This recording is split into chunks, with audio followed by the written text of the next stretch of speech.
I might fuck. Yeah, my bro just hit me, told me this a banger. Yeah, I'm puzzled when my brother throw my gang up. Niggas hating, I been trying to control my anger. Where I put this shit on then, how can you blame him? Get that pussy good, turn to a singer. Yeah, that pussy was so wet, put through the ringer. Club Ambition Podcast. I don't need no honey just to get up. In the VIP with my feet, kick my foot up. We back. With the members, throw my hood up.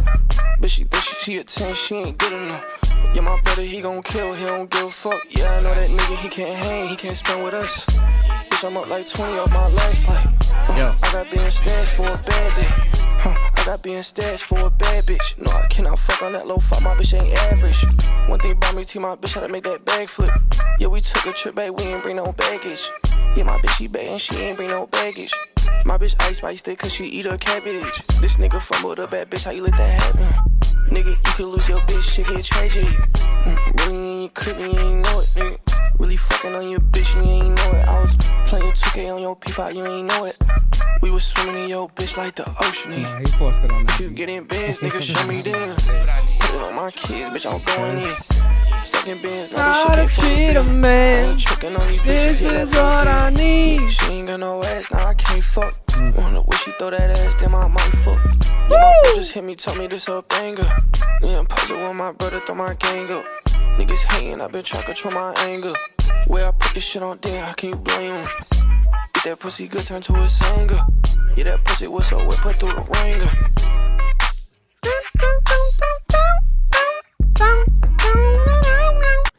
Round of applause. Thank you guys for joining us again another week. This is the Club Ambition Podcast. Let's go! Award-winning Club Ambition Podcast.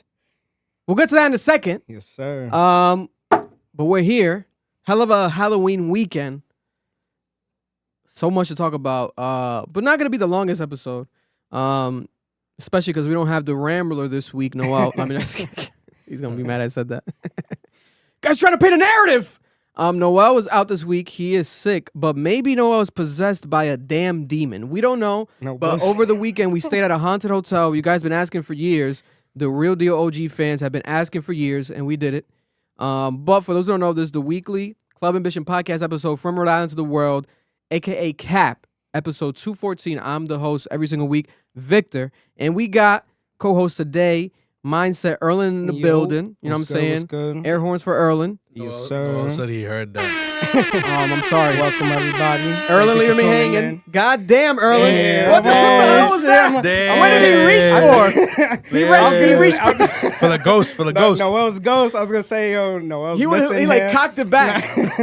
God, what was that? It's a bit awkward, brother. Act like you've been here. And we got getting nervous. We got Marloon in the building. You know what I'm saying? He left a bit early. There's rumors that he was the ghost, guys. We were gonna debunk all that. Apparently. He did not prank us. That was not me. Unless he's lying, but I don't think he did anything. Not me. I put that shit on my dog. Yeah. Oof. I don't know. Let me see your hands, yo. So I did some investigation on that mirror. Nah, it's a little different. We took a DNA test. You measure the fingerprints. The fingerprints, different, diameters, circumferences. I got a wide spread, bro. Hold up, I got a wide spread. Hey, yo, which is like man close. Okay, God bless. But we're here, guys. And a reminder: this episode is brought to you by Dave's Hot Chicken. Shout out to Dave's Hot Chicken, our sponsor, Dave's Hot Chicken. That's right. For those who don't know, Dave's Hot Chicken is located in Middletown, Rhode Island. People have been going crazy after we've partnered up with them and working with them and promoting them. They're like, damn, we didn't even know that there was a Dave's Hot Chicken in Rhode Island. Now you know because of us, a reminder. And it's in Middletown. That's right. Unfortunately, a far drive for those who stay mainly in Providence, Cranston, etc. But they're coming soon to Providence, Cranston area. So we'll keep you guys updated on that. But shout out to them. They've been great to work with. Dave's Hot Chicken. They also sponsored our Halloween party over the weekend. That was crazy. A lot of Dave's Hot Chicken. It was nuts. You know, was great. I went back for some mac and cheese, bro. Gone. How was the take home plates? You know what I'm saying? Nah, I definitely had like 4 or 5 sliders in the plate. So it was you taking the fucking. So damn, Earl. I took the mac and cheese. I had to leave with something, bro. I wasn't leaving with nothing. I didn't get none of those, bro. Like I was mac and cheese. My God. Damn. Also, want to shout out our other sponsor. They're back this week. Meeting with them this week again. Shout out to Mother Earth. Air horn for Mother Earth Wellness. Long-term official. We're announcing a long-term official partnership with the Mother Earth Wellness. That's right, the dispensary based out of here in Pawtucket, Rhode Island. Mother Earth, a.k.a. MEU. Mew. Mother Earth is hard to miss. It's impossible to miss if you drive on the highway in this East Coast area on the I-95, especially around New England. My gosh. Shout out to Mother Earth, though. Shout out to Jalen and all of them for making it happen.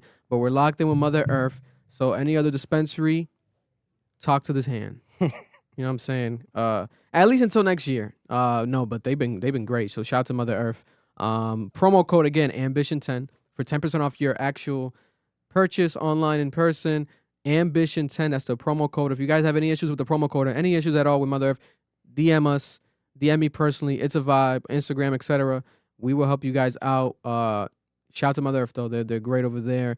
And also, last but not least, want to shout out to a new sponsor this month, Rhode Island Education Collective. That's right, the Rhode Island Education Collective. Shout out to the founder. I'm going to play a segment of his. He stopped by earlier for a pre-recorded interview and conversation about they're building new schools here in Rhode Island with a twist, right? This is very interesting. And this man is a part of it. Shout out to Victor Capellan. He is also named Victor like myself, so makes me even happier. Why not? I love all the Victors out there in the world. Victor Cruz, you know what I'm saying? Victor Reynoso, the boxer. There's so many amazing Victors out there. Victors always win. But Rhode Island Education Collective, RIeducationcollective.org. Make sure to check them out and visit them, especially if you're in Rhode Island, and especially if you're a parent out there. Tap into what they're doing at the Rhode Island Education Collective and everything they have coming up, specifically the new school, the NETA, New England Technology, New England Tech. It's a lot of amazing things that they're doing, so shout out to them. You'll see it towards the end of the podcast more. But back to our program, right? We're here. Let's start off right away. Drake, I think that there's something in the air right now with Drake. I think that not the Gracie Bond situation. We'll get to that. But I think when it comes to all the lawsuits and the mentioning of Drake in the paperworks and everything, I think that there's something, they're out to get Drake. I think it's someone's out to get Drake or someone's just really mad at Drake. I think they're using the time right now because of the fact that he lost or the UMG case got dismissed. So now his name's being brought up in other things right after. Because I don't think it's a coincidence. If there was a world that he won the UMG case, right? I don't know how he would have won, but let's say he did, right? In a magic world. If he would have won, Disney he would have been Kingdom, untouchable.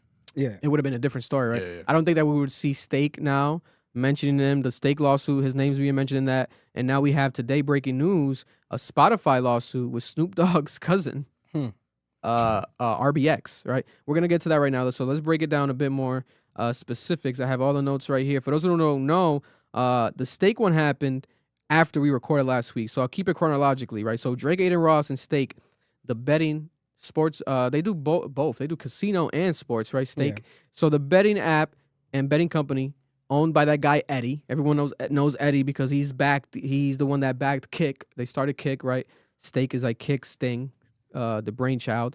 And Aiden Ross was behind it, and he was the one that brought Drake over there to Stake and I think Kick as well. Yeah. But they all three are facing a class action lawsuit in Missouri federal court for promoting illegal online gambling filed October 27th, a couple of days before Halloween. The suit claims that Drake misled fans by appearing to gamble with their own money while allegedly using funds provided by Stake, promoting the platform to millions of people, including young fans in Missouri who where the online casino gambling is actually banned in Missouri.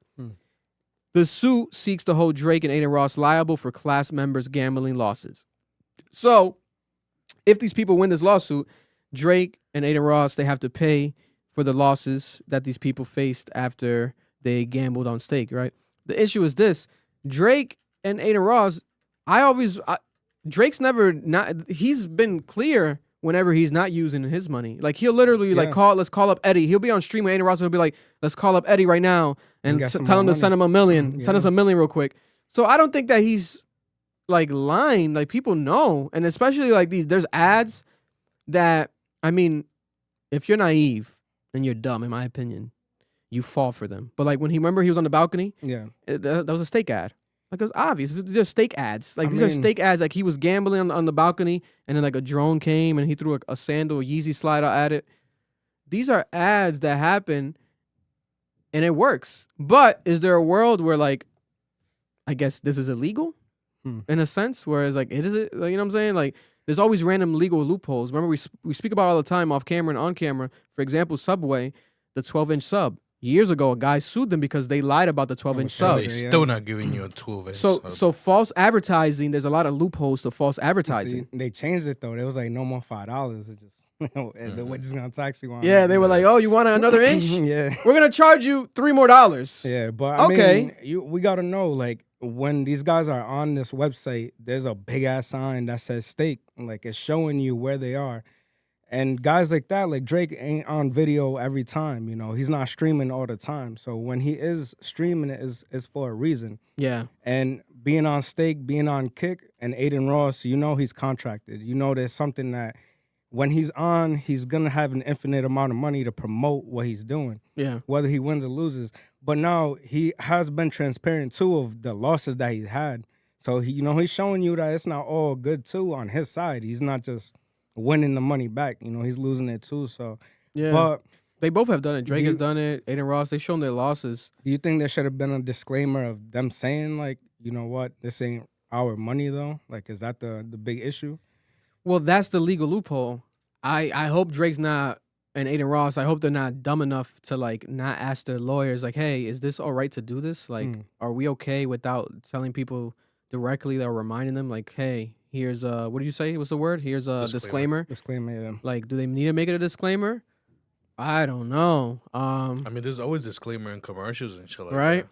So maybe they needed to do it. I'll tell you this much. There's probably a world where maybe they settle out of court and these people, you know, Drake and Aiden Ross have to pay these people something. Who knows? I think it'll just be Stake, though. I think maybe Stake handles it for them. Yeah, maybe they already have an agreement with Stake. It was like, oh, we'll handle any situation that you guys fall into after dealing with us when it comes to us. And this is now, that was a week ago. A week later now we have Drake again being mentioned in another lawsuit, right? Here we have the Spotify lawsuit, right? And Spotify's actually responded. Snoop Dogg's cousin, RBX, filed a new class action lawsuit against Spotify, accusing them of allowing massive amounts of streaming fraud. Drake is the only actual artist named in the suit, but there's a lot of other artists, etc. But the one that they named specifically, I think, to make the lawsuit, the big dog. you know, work and get attention at least online, like we're talking about it now, is Drake. So they put Drake's name, and allegedly, they're alleging that Drake's benefited from billions of fake streams, and that these streams alone cost other artists hundreds of millions of dollars. A Spotify spokesperson has come out. They spoke to Complex. They said Spotify in no way benefits from the industry-wide challenge of artificial streaming. We heavily invest in always improving best-in-class systems to combat it and safeguard artist payouts with strong protections like removing fake streams, withholding royalties, and charging penalties. Our systems are working in a case from last year. Our systems are working, I guess. Okay, our systems are working. An example they have, in a case from last year, one bad actor was indicted for stealing $10 million from streaming services, only $60,000 of which came from Spotify, proving how effective we are limiting the impact of artificial streaming on our platform. So they're saying that they're dealing with this already behind the scenes, and they have a history of already trying to handle fake streams. They're not for fake streams. They responded pretty quickly today. That's Spotify's reaction. I don't think there's any Drake legal team reaction yet. RBX, there's something again.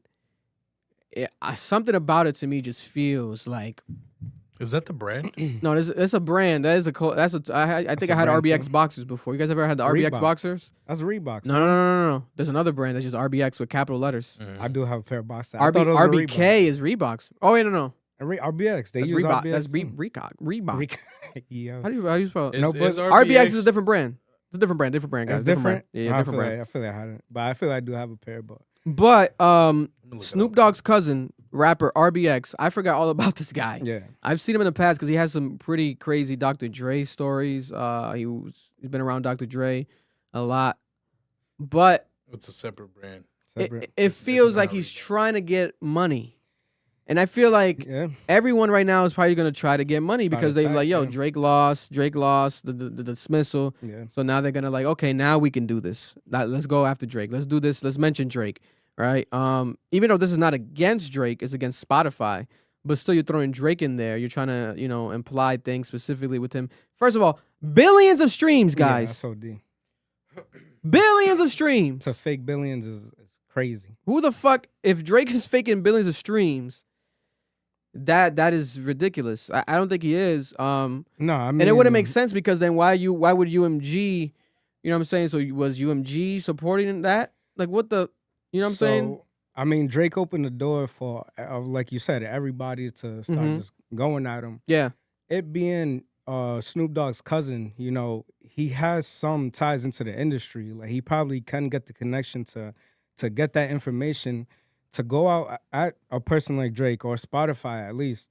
So I mean, there had to been somewhere like he had some information where you know he felt confident enough to come at them, and it's going back to the lawsuit that Drake had. It's about the fake streams, and now he's trying to come at him and say Spotify has been helping him out to just even diminish him more. I mean, yeah, it being Snoop Dogg's cousin is a thing that's like, okay. And like, what information does he have? Remember, right after we recorded last week, guys, so this is a week after also Drake officially filed the appeal. We spoke about that. His team said that they were going to appeal, but there's an official appeal now filed, signed by Drake. Like, it's a real deal appeal. He's appealing the UMG lawsuit. So Drake's appealing the UMG lawsuit. Snoop Dogg's cousin out of nowhere. Might be a broke cousin. Like, is it a money grab only? Like, I don't know what the fuck is it. Because that would be a very strange world if Snoop Dogg's cousin wins his lawsuit against Spotify, but then Drake's one against UMG gets dismissed. It's like, huh? And it's the same like, what the fuck is happening, right? Maybe he just needs money. Maybe I don't know. Maybe his lawyers advised him. maybe he has actual evidence. We'll keep you guys updated with that. It feels pretty random. RBX. If RBX wants to reach out, come on the CAP. RBX CAP. We'll make it an alphabet podcast. We'll have every single letter on here. RBX joins the CAP, the CAP. But I don't know. Maybe he should do like a Rubik's Cube collab. I think that'd be fire. RBX is already kind of there. You know what I'm saying? Even though Rubik's is with a K though, right? With a K, yeah. It's with a K. So you can't get a Rubik's collab. Well, Sorry, Rubik's, RBK. Rubik's is with an X. Is with an X? RUBIX. Rubik's Cube? Are we certain? Rubik's. Hey Siri, how do you spell Rubik's Cube? Yeah. Is with an X. RUBIX. That's not RUBICKS. No. Nah, Where that the sounds fuck you too. get it? That sounds. Hold on, too let's be wild. quiet because Siri's not. Hey Siri, how do you spell Rubik's Cube? It is. Nah, it's RUBIKS. Yes, with a K. Rubik's. Yeah, because I think Rubik's was a guy. Or Rubik was a guy. The fuck? I added the C. This is but- the Nelson Mandela effect because that shit was with an X, bro. Yeah. Yo, Chad, tell me now. That shit was with an they X. rebranded. I don't know. But RBX, shout out to RBX. Yeah, there's something that just feels eerie. Like, am I crazy? Is that like a hot take? Like, doesn't it feel like... And you add, which we're going to get to, you know, the entire social media sports world posting Drake because of the Toronto winning against... Yeah. LA winning against Toronto, yeah. Yeah, my bad. Toronto losing to the Dodgers, losing to LA. So LA representing Kendrick Lamar, baseball team, LA, and he is a Dodgers fan. I think he's been at games. And we have Drake, Toronto Blue Jays, representing Toronto, and Drake's also been at games. I think he was during the World Series in the crowd at one game or two. But it's crazy how they used the Kendrick and Drake beef to be like, LA won. You know, it was Fox Sports posted Kendrick Lamar in a car, like dusting Drake in the back, bro. Like, what are you doing? That ain't about baseball no more, you know. Yeah, there's something that like they're coming at this dude, bro. Everybody just wants to come at this guy. Because I get it in the sports world, like it's marketing. Yeah, you use Drake. It helps. Yeah. You know, he's the biggest artist, the biggest rapper. It's marketing, so it's gonna help their marketing. But some of the posts are a bit like. It's crazy. Cringy, like, like what the, like if it were Kendrick lost, like would they had gone that hard at Kendrick in the memes? I don't know if they would have.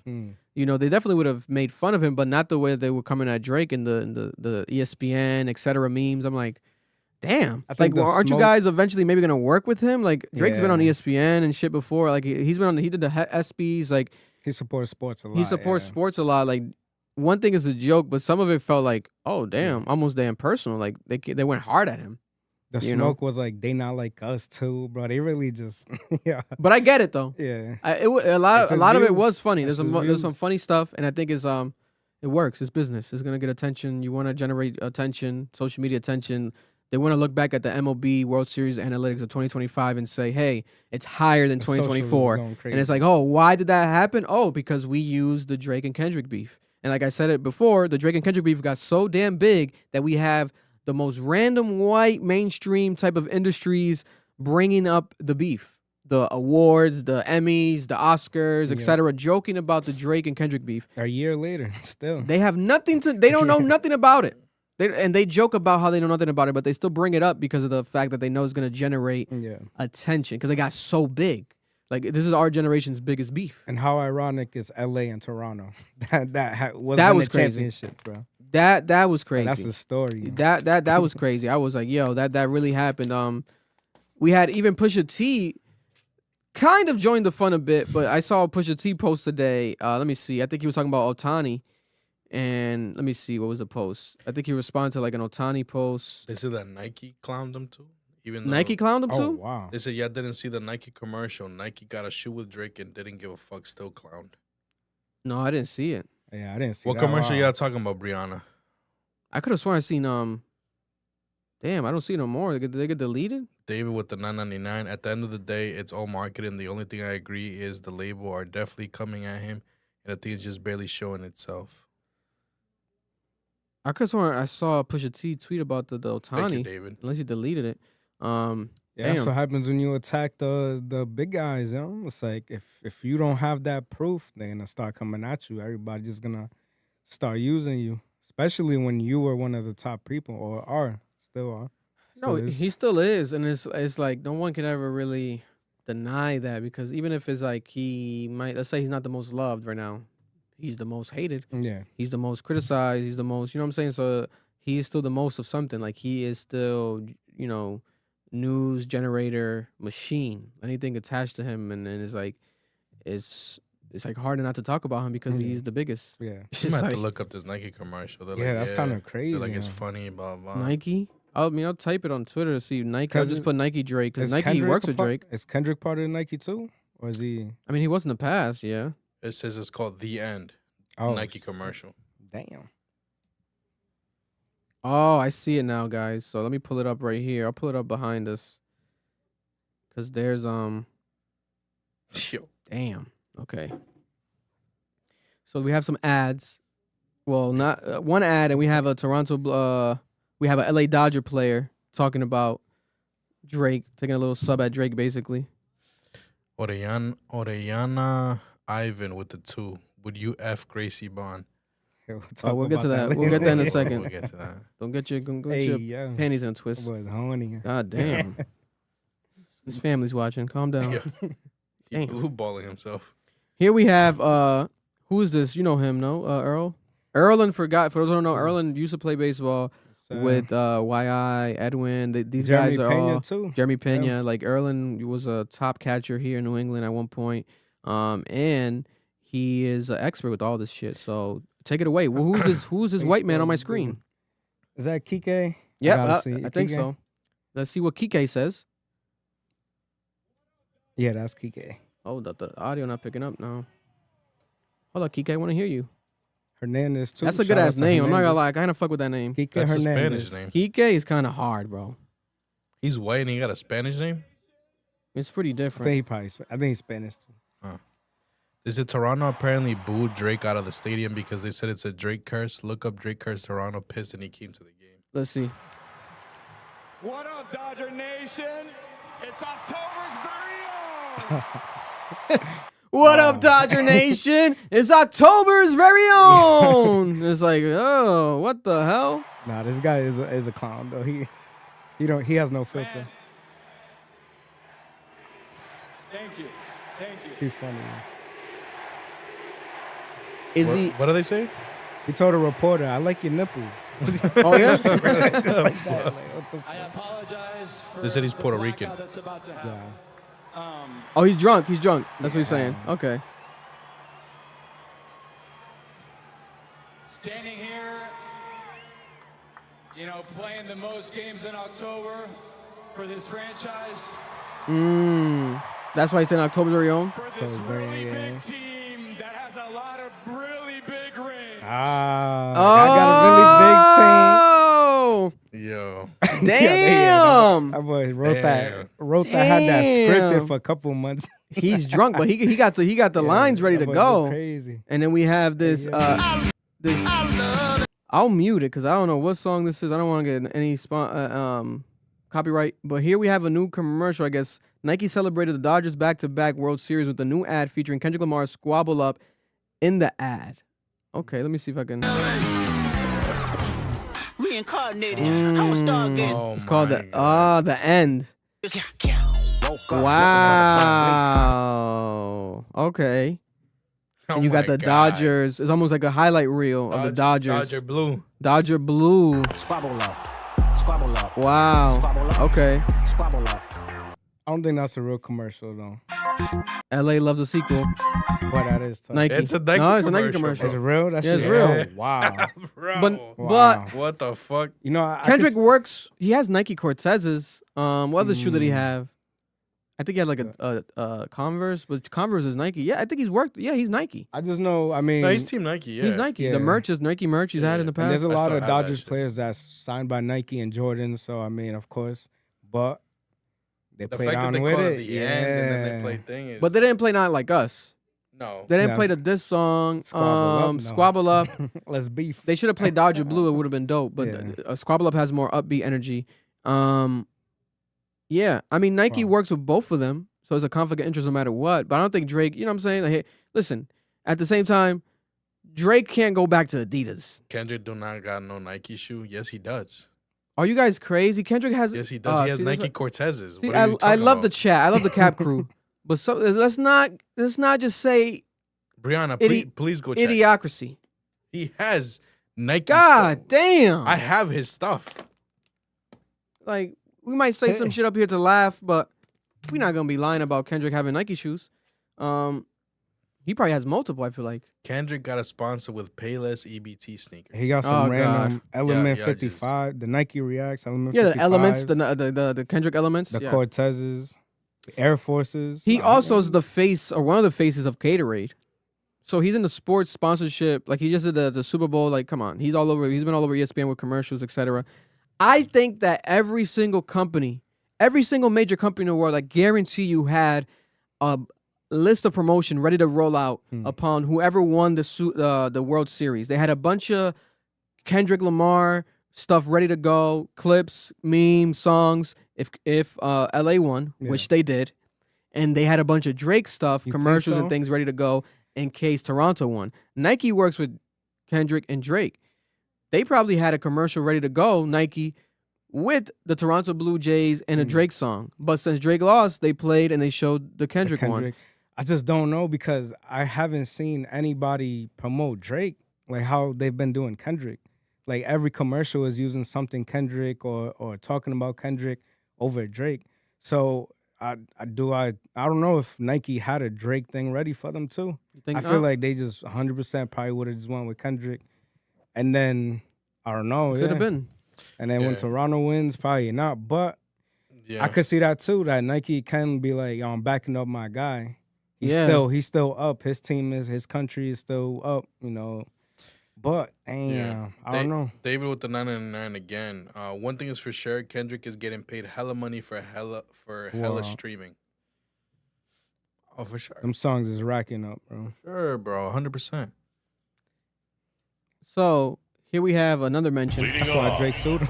designated hitter, number 17, Shohei Ohtani.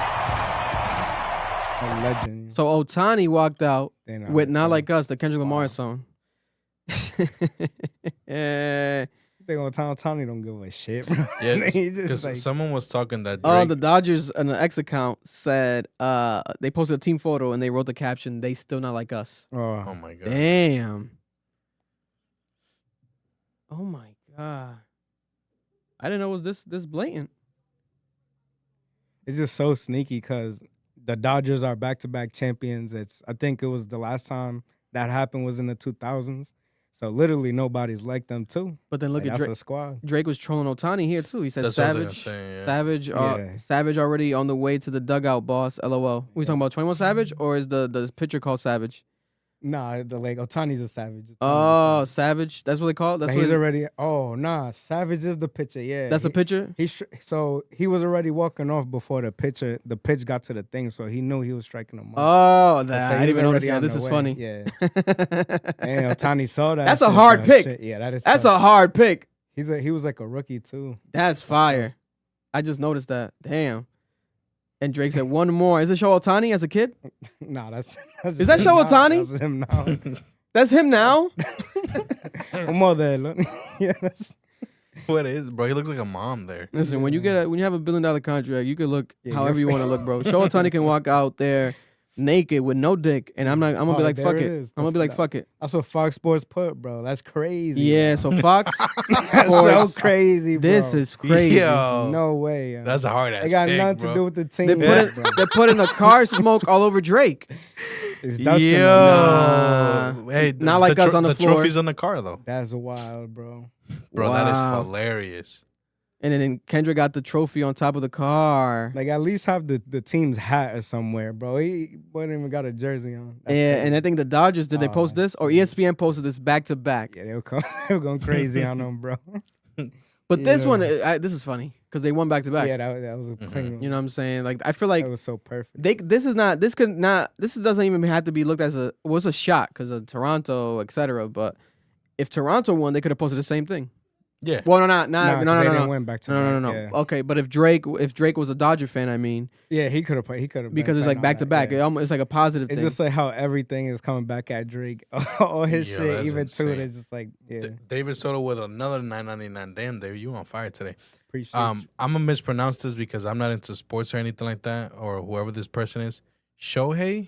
Yeah. yeah, Shohei Ohtani, Yeah, the Asian guy. Okay, and Drake have beef because Drake wore his jersey to troll him on his Insta, but the Drake curse is real. They say every team that Drake puts on, they lose. This is Drake. This is Drake at the game, right here. Back at the World Series, Game 6. Oh, he went to the 6. We're here, right now, outside with the family. Snitch. He needs to get that motherfucker out of there, bro. Game 6 and 6. You know what time it is. I Close I off.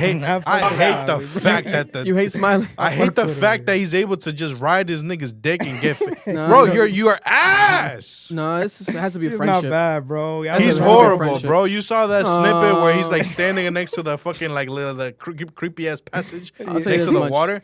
Drake's skin here. I got me fainted. Yeah, trash, bro. Drake got that flawless skin right here. The duck lips. MLB posted this. Did they win that game? MLB posted. MLB posted this. I don't know, but MLB posted this. Did they win game 6? Nah, Dodgers won that because Dodgers had to win to go to Game 7. So that's tough. That was I thought that. Shout out I thought to it was my young. guy Fantano. That look Fantano down there. I thought it was Anthony Fantano real quick with a wig real quick. Oh, And Tyrese. What's going on with Fantano and Tyrese? They kicking it. That's funny right there. I don't know, man. Yeah, this That's definitely has to be. Look at MLB again. A World Series baseball from October's very own. Repost and reply to win a chance. So the MLB actually Drake. gave out a baseball signed by Drake during the World Series. So I mean, So when Toronto won, it was all about Yeah, Drake. Yeah, I think it would have been the other way around. Like they definitely probably would have.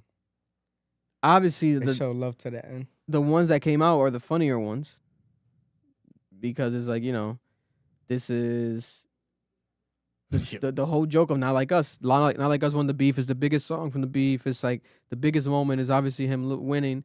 I feel like it would have been they benefit more of these companies from Kendrick Lamar winning because dissing Drake is more viral than if Toronto won and they just gotta celebrate Drake because they're gonna diss Kendrick. You know what I'm saying? Kendrick won the beef, so then you just join the Kendrick Piggyback of the victory, victory lap that's still going on with the fandom. Almost is gonna go on to 2 years now. But I find it hilarious, but at the same time, it does feel odd. It's like, damn, everybody. bro. Everybody. They were waiting to push the button. On speaking of everybody, now we have Gracie Bond. Gracie Bond, for those who don't know, plus size model Gracie Bond, very viral, one of the most famous models. Now she's definitely gonna go down in history as one of the most famous models of all time. But she already was very popular online. She has, I think, over 11 million plus followers. because of her large ass. She has a big ass, but it's natural. She has a condition, lymphia, or something with an L. She has a condition in her body, but she removed fat from her arms. She removed fat from her top of her body, her neck area, all that. So she looks slimmer. She's gotten surgery, but she's kept it on her ass. Lipedema. Lipedema. Thank you very much, Erlen. So she has the lipedema situation. What does it say it is? Lipedema? A chronic condition causing a painful and disproportionate accumulation of fat in the legs, hips, and sometimes arms. Yes. So she had fat removed. Makes sense. Got the cheeks. And to be honest, I think there's a possibility of it growing back or something like that. It's just a real deal issue that she has. That's painful. Right? Yeah, but the girl, very popular, beautiful girl. She knows how to use it. She right now is on La Casa de Alofoque 2, the season 2 of the Dominican reality TV show, 24/7 running. I watch it all the time. I've been cutting back the past week because it's like I gotta get some sleep. I'm not gonna go crazy now. I'm starting to realize I was going a bit crazy, but I watch it the most I can. So that's why he was pacing a lot on Saturday. Yeah, That's what it was. He Itching, couldn't watch man. it. itching to watch it. Itching to watch he it, was- man. I needed that. I'm a fiend. But Gracie Bond's on there on the Casa de Foque, the reality TV show that's on YouTube. 1 million plus people watch it, almost 2 million every single night, every single day. And she came out, and after she was a part of a discussion, that Santiago Matia Alofoque, the owner of the reality TV show, the producer, he was having with Sek. Sek is a Panamanian artist, right? He's amazing, famous. He was there, and Alofoque asked him, hey, anyone you ever want to work with, etc. He said Drake, Justin Bieber. Gracie Bond was on the other couch with all the other cast members, like 20 of them, and she said, hey, by the way, Sek, I played Drake your music. I played him 2 songs specifically, 9/11, 911, and the other song. Sech. Sech, my bad. Okay. Sech. I was like, who the fuck is Sech? Sex. Yeah, pretty much. Sech. Sex demon. That guy, God bless him. I know he be laying that pipe down. Hey. Allegedly. But he is very popular. Women love him. Yeah. Gracie Bond, at first I'm trying to understand what she was saying. I know he's from Panama. She's from Panama. I thought she was trying to flirt with him. But she was like, no, she was just like opening a can of worms. She said that, and then it led to more conversation about Drake. I almost felt like she had to get it off her chest. She wanted to get it off her chest. She said, hey, I played the Drake songs for you. Played your songs for Drake, blah, blah, blah. Yeah. But she really then laid it out because now Alofoque saw that, and he was like, wait a minute. Yeah, you are friends with Drake. Let's talk about that, right? Mhm. And then she slowly but surely said everything. Yeah. Gracie Bond says that she dated Drake, that she slept with Drake. And from everything I've seen, it seems like, according to her, they've had a relationship that came off like as if it was secretive, like he didn't want to talk about it. First of all, she was in a marriage, and allegedly the marriage in the past that she was in was an arranged marriage.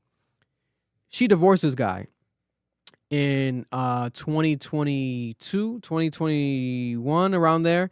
She divorced this guy. She reached out to Drake during the marriage, though. She was married, and she reached out to Drake in 2020, and she told him hola through DMs. She thought he wasn't going to respond, but he responded.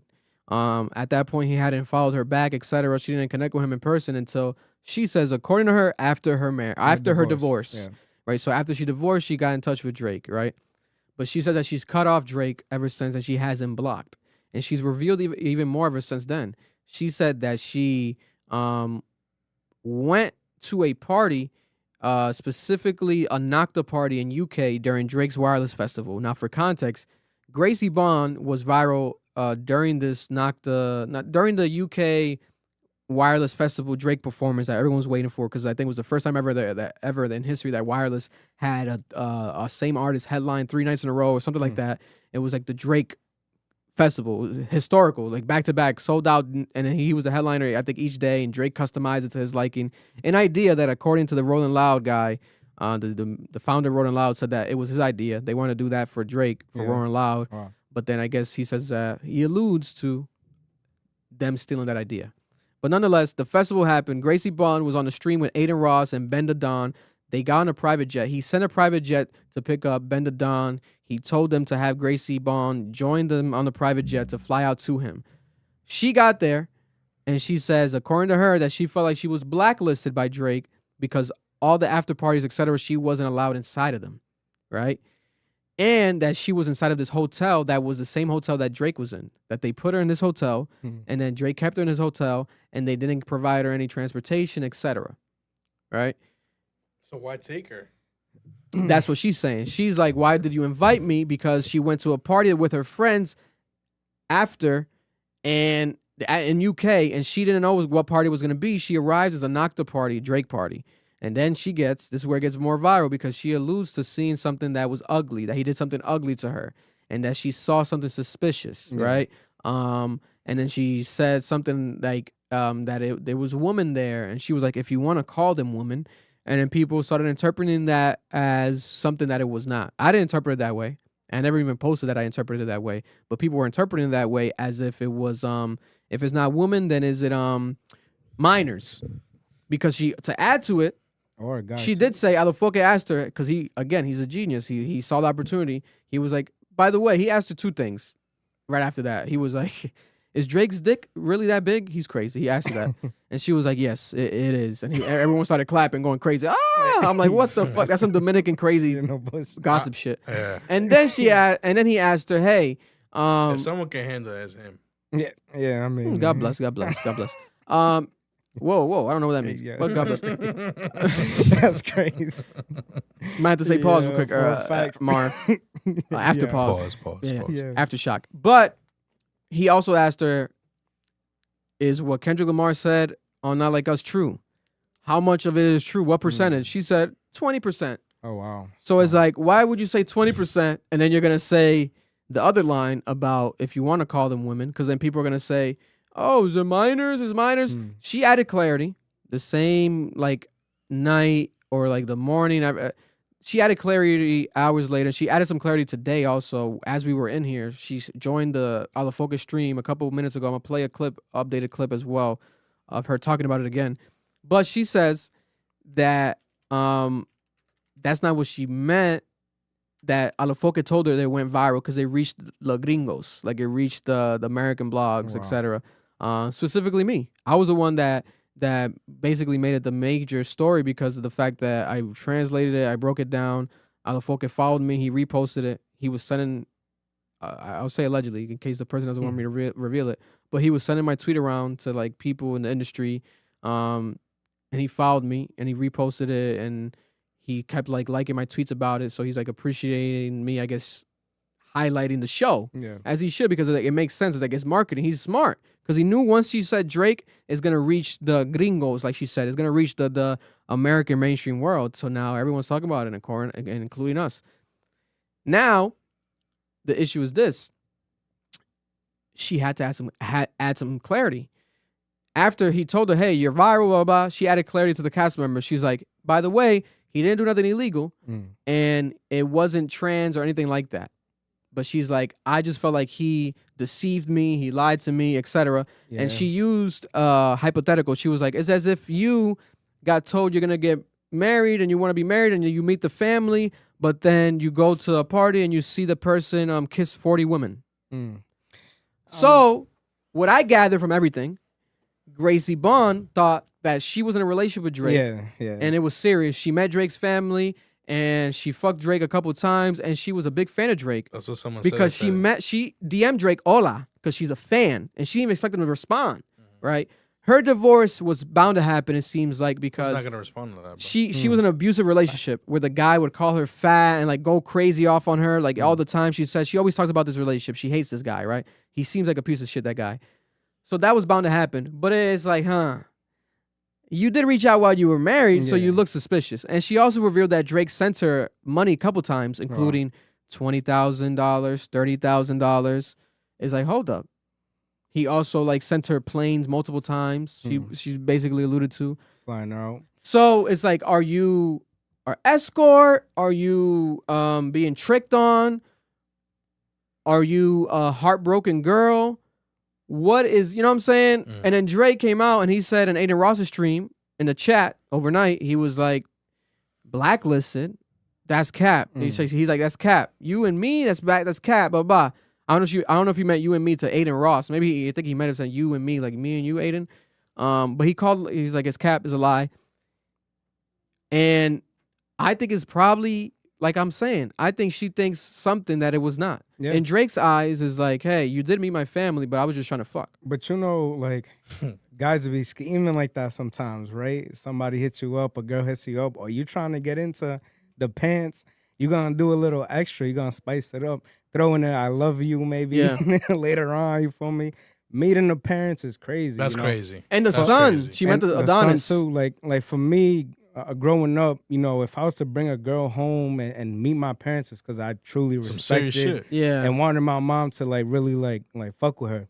So she probably felt that way. Like he was smooth with it, you know, sending her stuff. The thing is that it's Drake. You gotta expect like this guy is gonna be expect like him doing all this. How many other women is saying hola too, and he's on the same thing, you know? Like how do you expect that you to be the one that's gonna be the top of the top for him?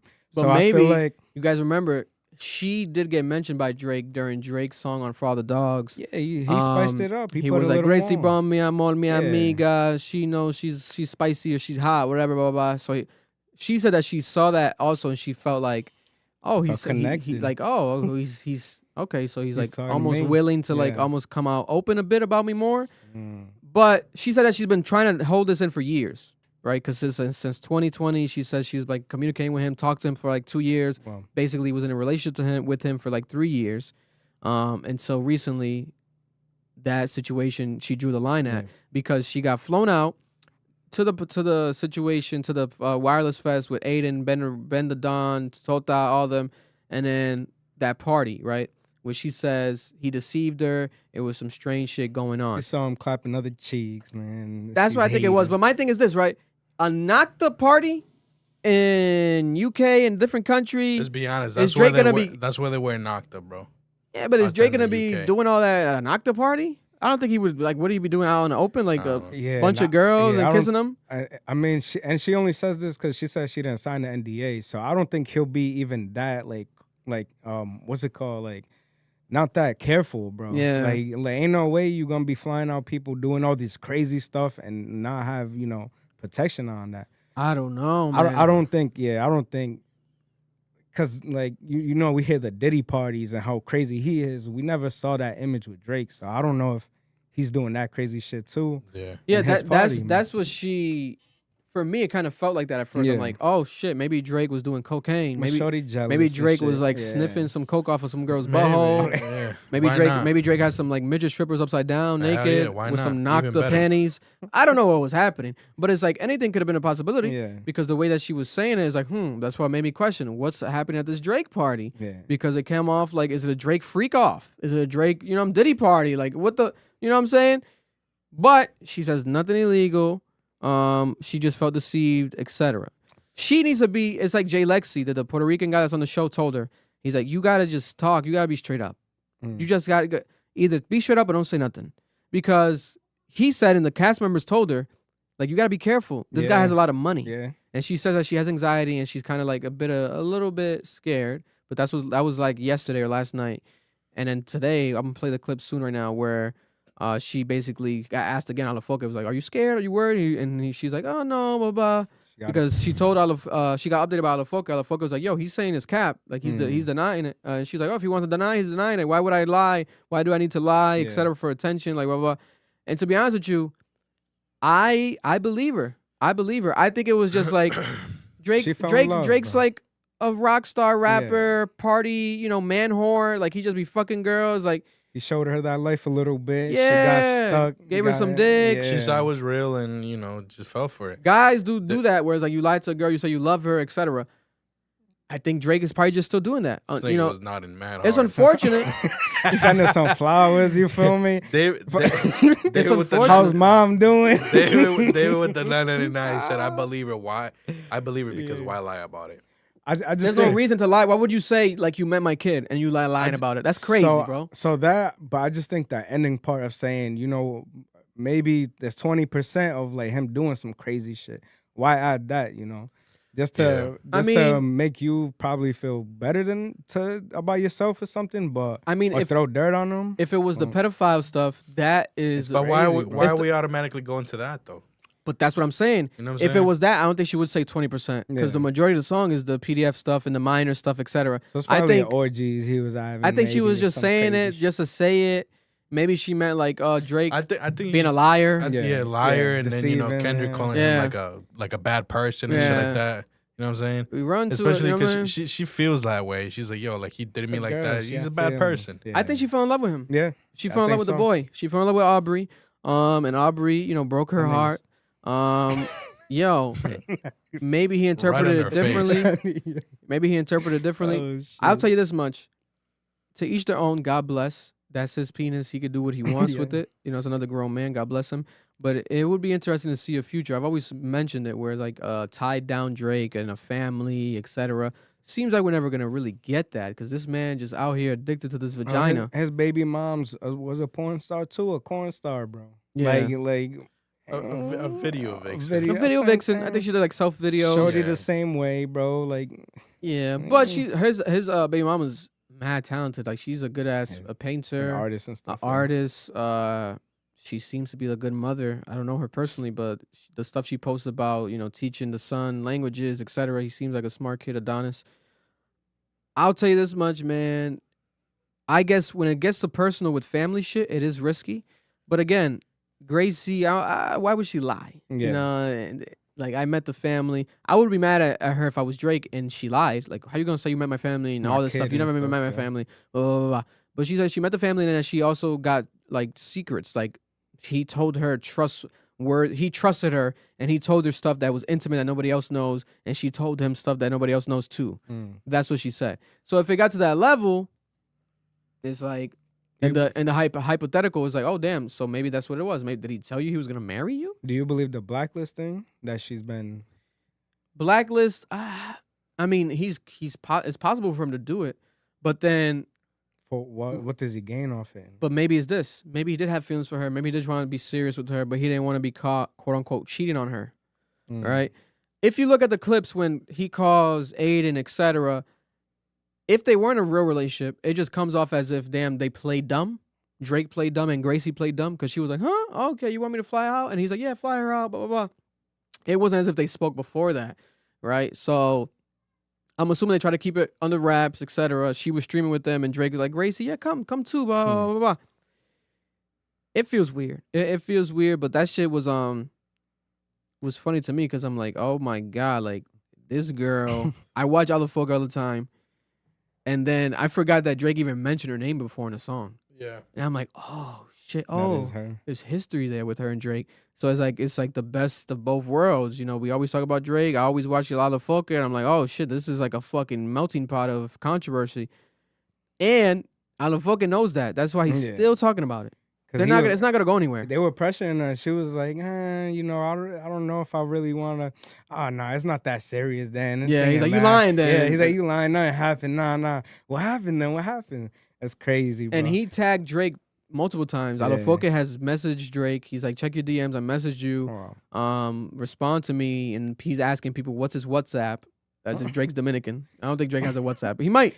No, I think he does have a He got a WhatsApp. WhatsApp. Didn't he got a post it WhatsApp. one time? I think he Yeah. did post like he was allegedly WhatsApping like a crypto guy or some shit in the past. He got WhatsApp. I think he does have a WhatsApp. God Everyone bless has a him. WhatsApp. Shorty was like, yo, I'm on a Spirit's flight tomorrow, Spirit Airlines. And Drake was like, nah, I'm sending the Air Force One, bro. Yo, And that's imagine it. Drake And pops out on La Casa de los Foques. it's a talk, it's a Gracie talk Bon, time. mi amor, mi Yeah. bonita, mi la casita, los foques. You know what I'm Little saying? Spanish She knows, nah. That'd be kind of crazy. Nah, I think I feel like he Alafoka should go do it crazy. to like troll it real quick. Nah. They have the Uki room on the show. La Casa de los Foques is a sex room that you can use. No one's used it yet. Well, allegedly, I guess the baseball player guy, Luis Polonia, he used it over the weekend, but he used it during a concert. So no one saw him use it. But I guess he used it. And that was his thing. He's like, I'll use it with my wife, but please don't let nobody hear us or see us. So they did it behind the scenes, right? So, like, But even worse. listen, imagine Drake goes to La Casa de los Foques and he wants to use the Uki room with Gracie Bond. That'd be fucking crazy. Allegedly, they already did it before, right? They already fucked before. That's Why not do crazy. it again? Nah, pulling up on a show like that just to lay pipe is insane. That'd be insane. You gotta give him respect for that. Yo, you never know. This is a clip. I'll translate it for you guys. This is the most recent clip a couple minutes ago where she spoke about it again. I was listening to it a little bit with Mar off camera right before we started. Let me play it. I hate this new Apple update on the gallery. This is trash. Bro, I still haven't updated I my can't find nothing. So now, I recommend everyone. I like a lot of stuff with it. I recommend everyone to not do the new update. But look at the manual before you do. For It's real, the 'cause worst mad update shit. in iOS There's history. mad stuff. Fuck this update. Here we have the audio. We can't play video because Alafoque will copyright. He follows me now. I knew he knew me in the past, but I don't want to risk it. Let's just play audio. Gracie said you are ass kissy. Entonces, abre Rosé un la... Sí, señor. Ella dice De noche de cine. que ellos lo hacen ver como si fuera un premio estar con él y la verdad que no. She's saying that people make it seem like it's a prize to be with Drake, but it is not really. Drake, ¿qué te digo? Es una cabra. Drake, Alafoque, the producer, cabra. says that Drake is the GOAT. He's a real GOAT. Ponerle atención a esto que dice Gracie. But he says Drake paying attention to the Gracie story feels suspicious. Dígame usted, Yere. Like, why would he deny it No, ya se conoce. if it's false? Yeah. There's validity to that. Or just say more straight up, like real quick, like, nah, like it didn't happen. But he was kind of laughing, like, what? It's cap, blah, blah, blah. And I mean, they know each other because he mentioned it in the song. So it's not as if they didn't know each other. Yeah. He confirmed it because he's not going to call a girl his friend if it's not his friend. This all feels like high school bullshit. Man, it got too popular, yo. You know, that show is everybody's gonna hear what comes out of there. So Yeah. everybody was just probably coming at Drake telling them, yo, look, the shorty's going crazy, saying you this and that. Yeah. And he's Yo like, no le "Man, di." I have to Oye, say escúchame, something." un tipo si no pasó nada, No le di. no le di. Sí. Y si yo estoy mintiendo, ¿por qué me estás prestando atención, pues? Papi, un tipo de ese calibre, un tipo de ese calibre. She said, if I'm lying, why is he paying me attention? Ese es otro. Y porque alguien Entonces, abre Rosé un lambón de Drake. Mira, yo no voy a... ¿Pero es un lambón o no? Sí, coño. La verdad que Adin Ross... ¿Es un lambón Claro o que no es un lambón? Sí, porque él no estuvo, o sea, él ni siquiera supo lo que pasó, no estuvo ahí, entonces no estuvo... O sea, él está opinando por Está la opinando por defender a alguien que de verdad no se portó ¿Cómo se bien dice conmigo. lambón en inglés?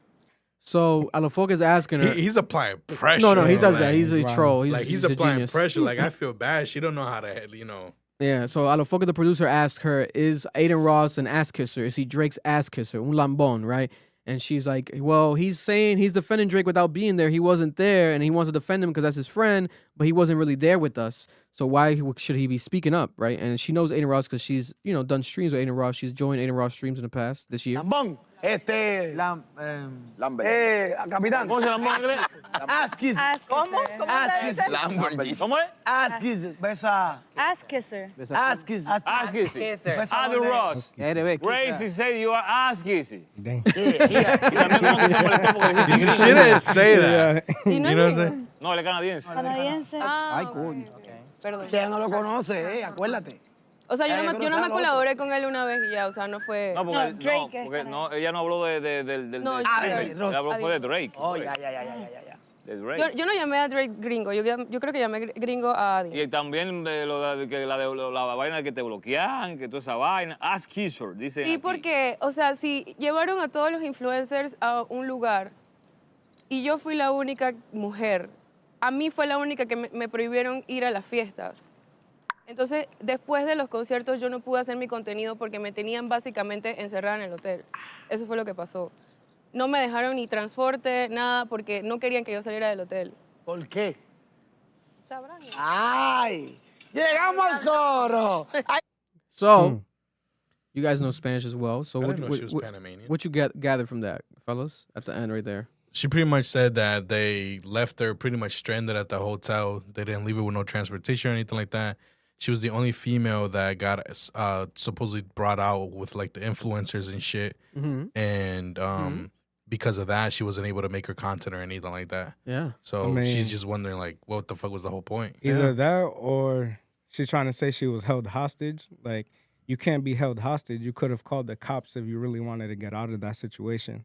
So are you trying to say, like, just because he didn't leave you a taxi or a plane ticket, they was holding you in the hotel? Buy your own stuff if you want to get out of there. They didn't mess with you after the fact.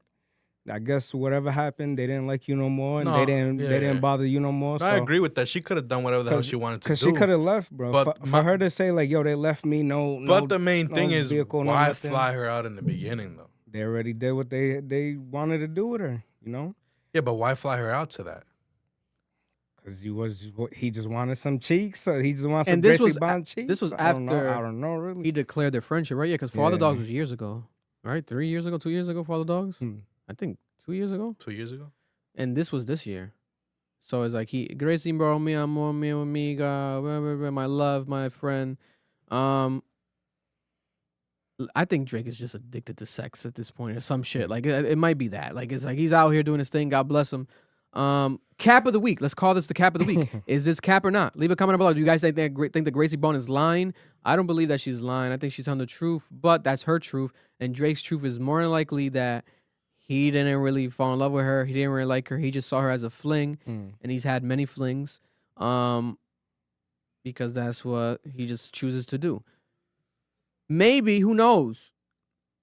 Maybe he does have feelings for her. Maybe we're gonna get a new song soon where he mentions another girl that, you know, he feel like he should have felt he fucked up with, or something that he lost and it's her or something. Maybe there's something else. Maybe he thought that she cheated on him or something. You know what I'm saying? We don't know. Maybe he interpreted some shit behind the scenes. We weren't there, but I do know this.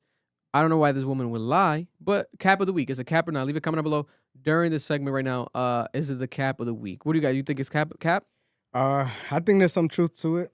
I just think she just fell in love and got heartbroken. So you think it's cap, Mar? I don't think it's cap. I don't think it's cap. I think there's, like you said, there's a lot of truth in there. I think that some of the shit that she might have said, like you said, like the whole did she say hostage? She didn't say that. Well, she said that she was like. She said they left her stranded. They like left her stranded. No vehicles, no nothing. So like the fact she couldn't leave the hotel. The fact that like weird. you know she said that she made it seem that way. That one, I think that's too. You know, you're exaggerating, because like, just get your own shit. You know what I'm saying? You don't really have to stay there. Yeah. Unless there was fucking security outside of the door. It's like, bitch, you ain't like, leaving. I couldn't get to my videos. I couldn't do my work and stuff. Why? Like, yeah, because at this point, what's happening is the Kendrick Lamar beef makes this all bigger. Yeah. Because everyone lying and joking about him being a PDF file, Drake's a PDF file, and the minors lying about him being with minors. All that, when you do anything now, you say anything about Drake, people are going to be like, hey, a minute, what are you talking about this? Wait, you know what I'm saying? Like, wait a minute, hostage. Like, you know, it's like you got to be more specific. Yeah. You got to be careful, because it's like people are going to accuse you of saying something that you're not saying. And also, Drake is suing people. He's suing UMG already. There's these. I think he has 2 lawsuits, right? The UMG and the Spotify one, or whatever the case was. In the past, the 2, or he dropped one. He's suing. He got money, so it would be nothing for him to sue her. But I don't think he will, because I don't think this is that big of. That doesn't tarnish him. Yeah, I feel like he's had bigger allegations, like the woman that came out saying that, hey, this is my son looks like you. You're my baby daddy. Yeah. Like he's had bigger shit in the past.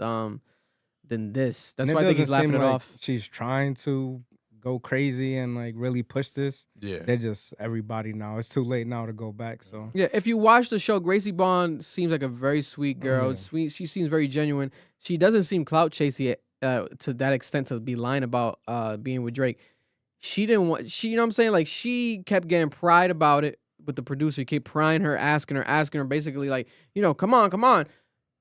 She didn't have to say nothing. She shouldn't really needed to. She should have had not to. She should have had not said nothing. Yeah. But she did, and now she has to reap the consequences of it. But if you watch the show like I watch it vehemently all the time, at least once a day, tune in. She doesn't come off like that. She doesn't need to. She's Gracie Bond. Yeah, she got her own thing. Bro, she said she's like I'm doing a show to try things out, you know, to show love to Panama and grow my following. But she's like, I don't need to grow it really anymore, and I don't need money. Like I can afford to buy 5 Ferraris because they're there to win a Ferrari. They're there to win 5 million pesos, Dominican pesos, which is about what, like, shit. What's the peso going on? I think it's like 56, 57 what's pesos. her content? I know of her, but I don't know. What does she do? Her content is she has OnlyFans. Besides that, she also does videos, and they always go viral. Like she'll do. Think about it. Where a body like hers, what's the number? About $88,000. $88,000, almost $100,000. It's good money. But this is a woman that's been so successful, guys. For example, she bought her own plane in the past. She bought a plane, her own 12-passenger plane. She did it with a group of people. 3 people, including her, bought a plane because she had struggled in the past flying planes. So that's where I remember seeing her from. That video that went viral where she was talking about like, oh, Yeah. I gotta buy two tickets because I take up 2 seats. Yeah. You know what I'm saying? She paid $400,000, she said, to buy a plane. She had to buy a plane. And she shared the plane. Most people that buy planes, though, they do be sharing the plane. Yeah. I know Rick Ross They and be shit renting it be out. doing that. They rent it out. Because they have to. Why Might as wouldn't well. you? It's It's easy expensive. money. Why It's the fuck easy would money. you not? Who the If fuck you're not flying everywhere? flying, then that's just you're paying for it. To Bro, the just to stadium. move it from the hangar to outside is like a few $1,000s. Let's not even talk about gas and shit. Yeah, but I think she said that she sold it or she doesn't have it no more. But she makes a lot of money. She'll post something. The brand endorsements are crazy. Her TikTok is crazy. She could literally drink this cup of water, Mar, right now. She could drink it, right? Mm-hmm. Red cup. She'll wear a red dress. She matches the cup. She does it like in slow motion. Looks at the camera. Sold out. 3 million views on Instagram because of her body and like everything. There's an allure to her. She has a beautiful body. You know, God bless. Is unique. It stands out, especially with the fact that it's like she didn't get her butt done. Like she didn't make her butt bigger. That's just naturally how she was, right?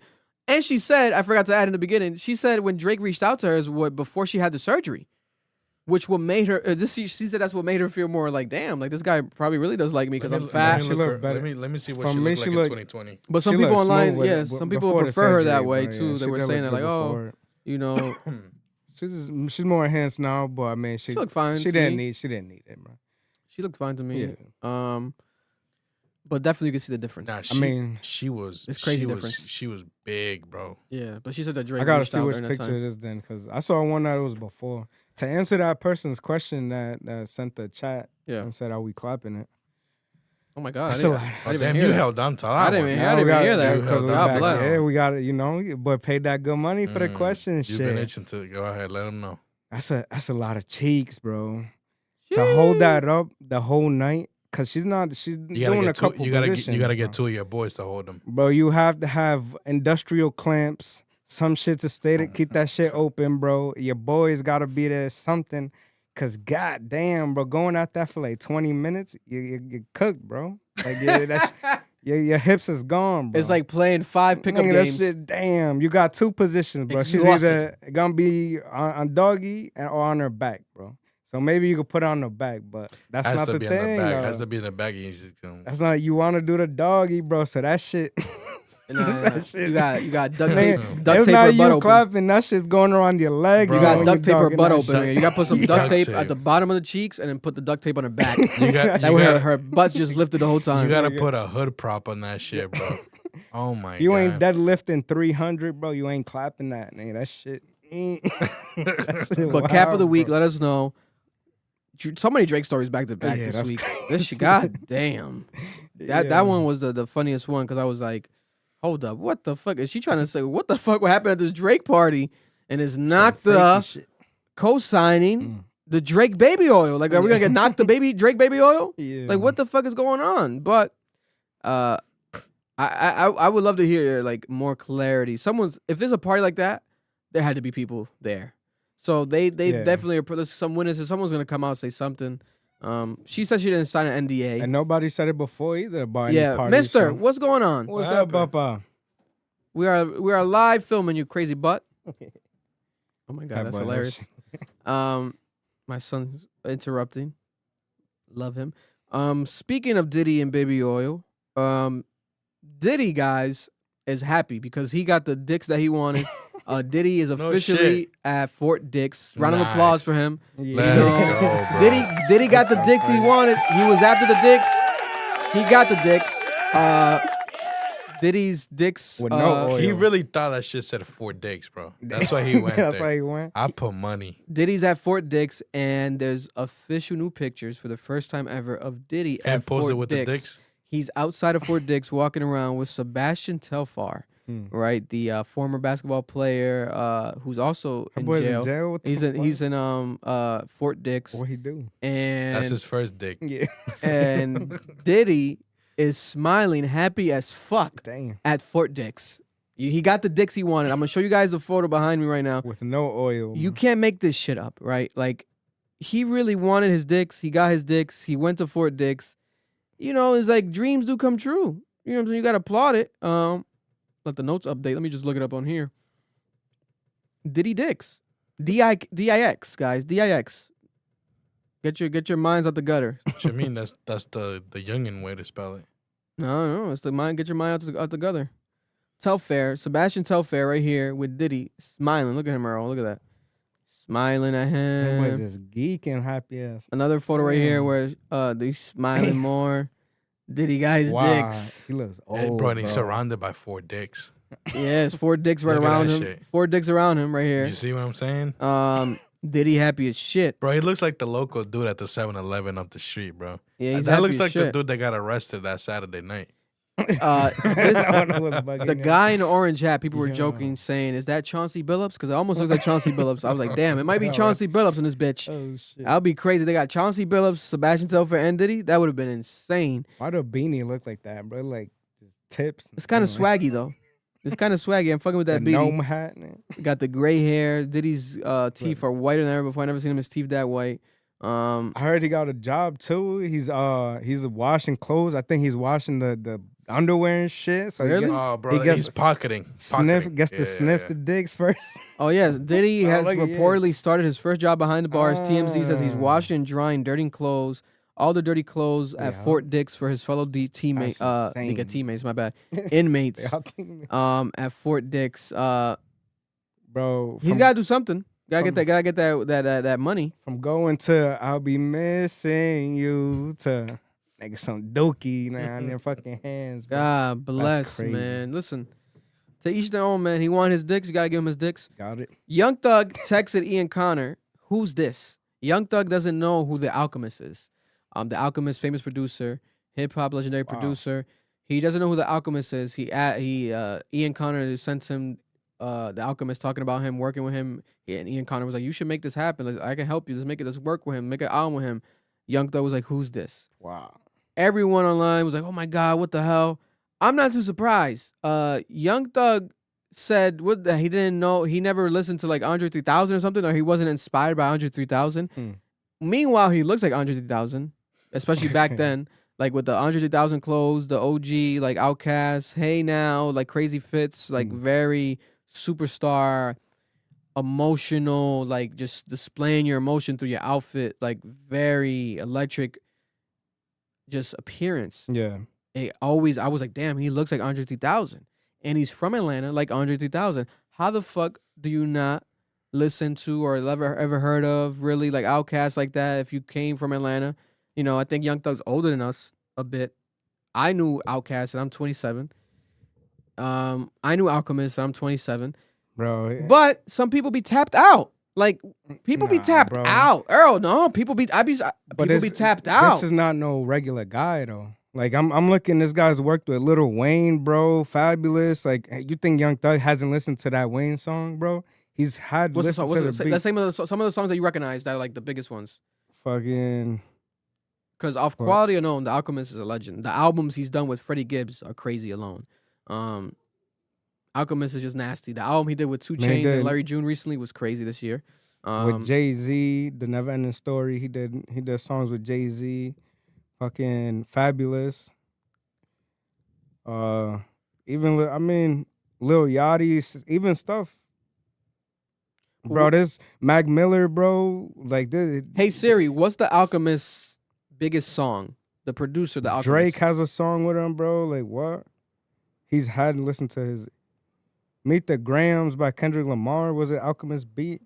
Yeah, Alchemist performed Meet the Grams during Halloween. Come on now, bro. Like that's the only time in this world where you can fucking listen to that song, Meet the Grams, Halloween. If you're listening to Meet the Grams by yourself and it's not Halloween, you're a maniac. You're a killer. That's confirmed. Sorry, Siri. That's confirmed. I don't care what anyone says. But I will say, unless you're looking at the credits and really like looking at the info of the song, the beat makers don't get tagged like that. You know, it's not in the title.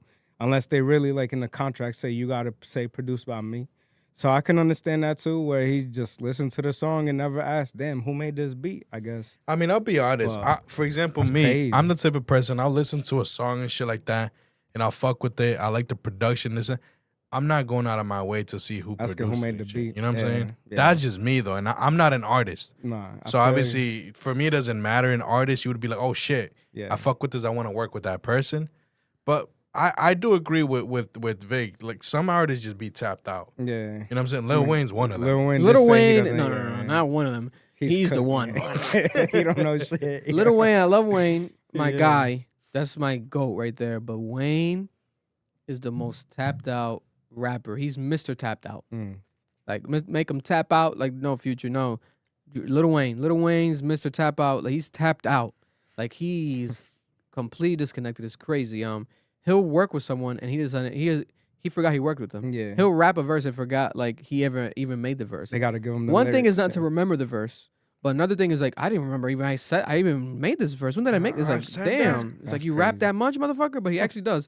But Prodigy, for example, like the we gon' make it, we gon' make it, we gon' make it. The beat goes like. That's a big one. That's Styles P and Jadakiss. That's basically some lock shit. 2001. Keeper Thorough. He did some shit with Prodigy. He's done a lot. This is one of the most iconic hip hop producers of all time. Like, this guy's not no regular beat maker. Yeah, no. Like, so it's like, but no, fuck it. Yeah, I mean, I don't think he meant any disrespect. No. He was genuinely just like, "Who's this? Like, who's that?" Which is unfortunate. And I think if you show him some of those crazy songs, he'll probably be like, "Oh shit, that's who really made that." So. Yeah, I mean, the engineers, the beat makers, producers really don't get tagged. And those guys make a lot of the songs too. So, matter of fact, fuck everything. Now we really need the album. Now we really need an Alchemist Young Thug album. Because the fact that he didn't know who the hell Alchemist was is like, oh, this would be a genuine like experiment. You think they'll connect? I think I mean, Alchemist wasn't offended by it. He did like a satirical tweet. He was like, no, he did it. We already did the album, guys. You guys just ruined it with the tweet. Oh, damn. Now we can't even release it because you guys ruined it. You spoiled it. He was lying, whatever. He was trolling. I don't think he's probably really offended. He probably was like, damn, all right. But I don't think he was offended. I've seen mad interviews. He seems like a very cool guy. Like, with that too, it seems like he's trying to connect and try to see something. Yeah, make it happen. I think now you make it happen. Like that would be interesting to see. Like even just a song, especially the way that Young Thug's been like pouring his heart out and rapping recently and talking about the shit he's been going through. You do that with Alchemist? I'd probably be a beat to do it on no bullshit. He'll give you a storytelling beat. You know? Yeah. Bro, that'd be crazy. There's rumors right now after the verses got brought back by Complex at ComplexCon, No Limit versus Cash Money, which was an upset. Right, I've seen clips of it. I still haven't sat down and watched the full thing, so we haven't spoken about it in here. But we just speak about predictions. I thought Cash Money was gonna body No Limit. I was wrong. Cash Money was a mess. Birdman was Birdman. He called out Turk. Wayne came late. Wayne didn't even want to go because Wayne wasn't going unless Turk was going, and Turk didn't go, so Wayne wasn't gonna go. But Wayne did end up going just late. He was skateboarding, I think, while they were on stage. He was somewhere else skateboarding. Birdman had a crazy speech, like Birdman does, the legendary speeches where he gets pissed off and says "fuck everybody." Right? It's crazy. But Birdman also, what was I gonna say? No Limit, Master P. They were very unified. Snoop Dogg came out. Remember we spoke about Snoop Dogg got signed to No Limit early on in his career. Yeah. He performed the early music. They also came out as a unit. They wore camouflage. They were ready to go. They bodied the unity. Same way the Locks bodied the unity. I had Dipset winning. The Locks bodied Dipset. Why? Because of the unity. Cameron had a crazy ego. He thought he was better than everybody on his team. He came late. But at the same time, they were beefing still. But it's like, why would you guys agree to this if you're beefing? Just call it off because look at the mess you guys had. The Locks bodied y'all. They look like a real rap group, a boy band, like amazing like chemistry. And Jadakiss bodied the fucking Jadakiss shit was crazy. He's a monster, right? Peak Jadakiss, that was insane. Now fast forward, Versus brought back. There's rumors of Jay-Z. They keep saying this shit, Jay-Z. Do I think Jay-Z's gonna do a versus? Hell no. No. I don't know. I don't think so. Oof. Unless he's like an owner, and it's like that's an agreement. Like I'll do one because first of all, who would he do it with? Who can beat Jay-Z? I think it's only Kanye West or Drake. Who else are we gonna put there? Nas. I mean, because of their beef. That would be a perfect like, versus thing too. I don't see a huge person like Jay-Z pulling up at Complex to do some shit. Unless he buys the fucking... It gotta be it gotta be somewhere. It's a story, but a classic thing. I think like Kanye and Drake, yeah, because of the songs, they could go song for song. And I still think Kanye and Drake would destroy him because, I mean, Jay-Z's iconic, but the music is not his craziest thing. I mean, early on, yeah. But, yeah, it would have to tell a story. Like, I think it would have to be Nas for real to... Damn, y'all nailed it. I think that could actually work. Now that I think about it, because I think him and Nas, even if with Jay-Z winning, we'll still get some historical thing as far as like a piece of moment, And then at history. the end, they squashed their beef. I mean, they already squashed it. Yeah, but they can squash it again. You know what I'm saying? Like a renewal. Yeah. They can perform the music they got together. It would have to be somebody like that, bro. Like somebody that it's a part of What's his the songs life, they got? bro. I think Black Republican. Let me look it up. What's the Jay-Z Nas songs? They have like two or Then he plays Ether. Black Republican, Sorry Not Sorry, of DJ Khaled's album Success. Yeah, they collabed after. Yeah, that'd be dope to see. I can see that. I can see that. But is he gonna beat Jay-Z? No, because bro, Jay-Z would never in his life let anything like what happened to Cash Money or what happened to Dipset happen to him. They'll prepare. He'll prepare. Yeah. That is the most prepared man ever. When he gets on the stage, he's a master of ceremony by definition. He's an MC for real. He can control the crowd. He knows what the fuck he's doing. I've seen him live multiple times. He knows what he's doing. I've seen also a bunch of older clips. He has legendary performances. He's insane on stage. One of the best on stage rappers of all time. Top 5 on stage rappers of all time. Is insane. That is more important almost than the hits. Because Cash Money technically has more hits, but the No Limit one. Because they look better. And Dipset has more hits, but then the Lox one. So it's not about more hits. But if we're talking about Jay-Z, he's not going to be unprepared. Kanye West. I think Kanye West would body anybody in a versus. I think he has an unfuckwittable catalog. Kanye West can go up against Michael Jackson. And at most, it's going to be a tie at least. He has too many hits. Kanye West he's just a maniac, right? By definition. Manic episodes, God bless. You know, he needs help. He gets help. He needs more help. But the man knows it, unfortunately, and that's what I think is the worst part about it. He knows how great he is. And I don't think our verses would come out just because of that, bro. Like, it would be fire to see him at least out there to see who Kanye's they believe compete with him. You know? Kanye's uncuratable. Yeah. Like, for it to be a versus, he's going to be like, I want to design it. Every time he does an interview, you got to design the table. If he comes here, he's going to be like, can I design your mics? Brother, sit the fuck down. You don't got to design everything. Just fucking be you and just chill. Rap, but being him is a curator and he wants to, like, he's probably going to be like, let's make it versus Yeezus. It can't be versus. It got to be called Yeezus that day. You know, we got to switch the name up for that day. No. It's versus. You're just a part of it. He's like, no, it's mine. We're not doing it.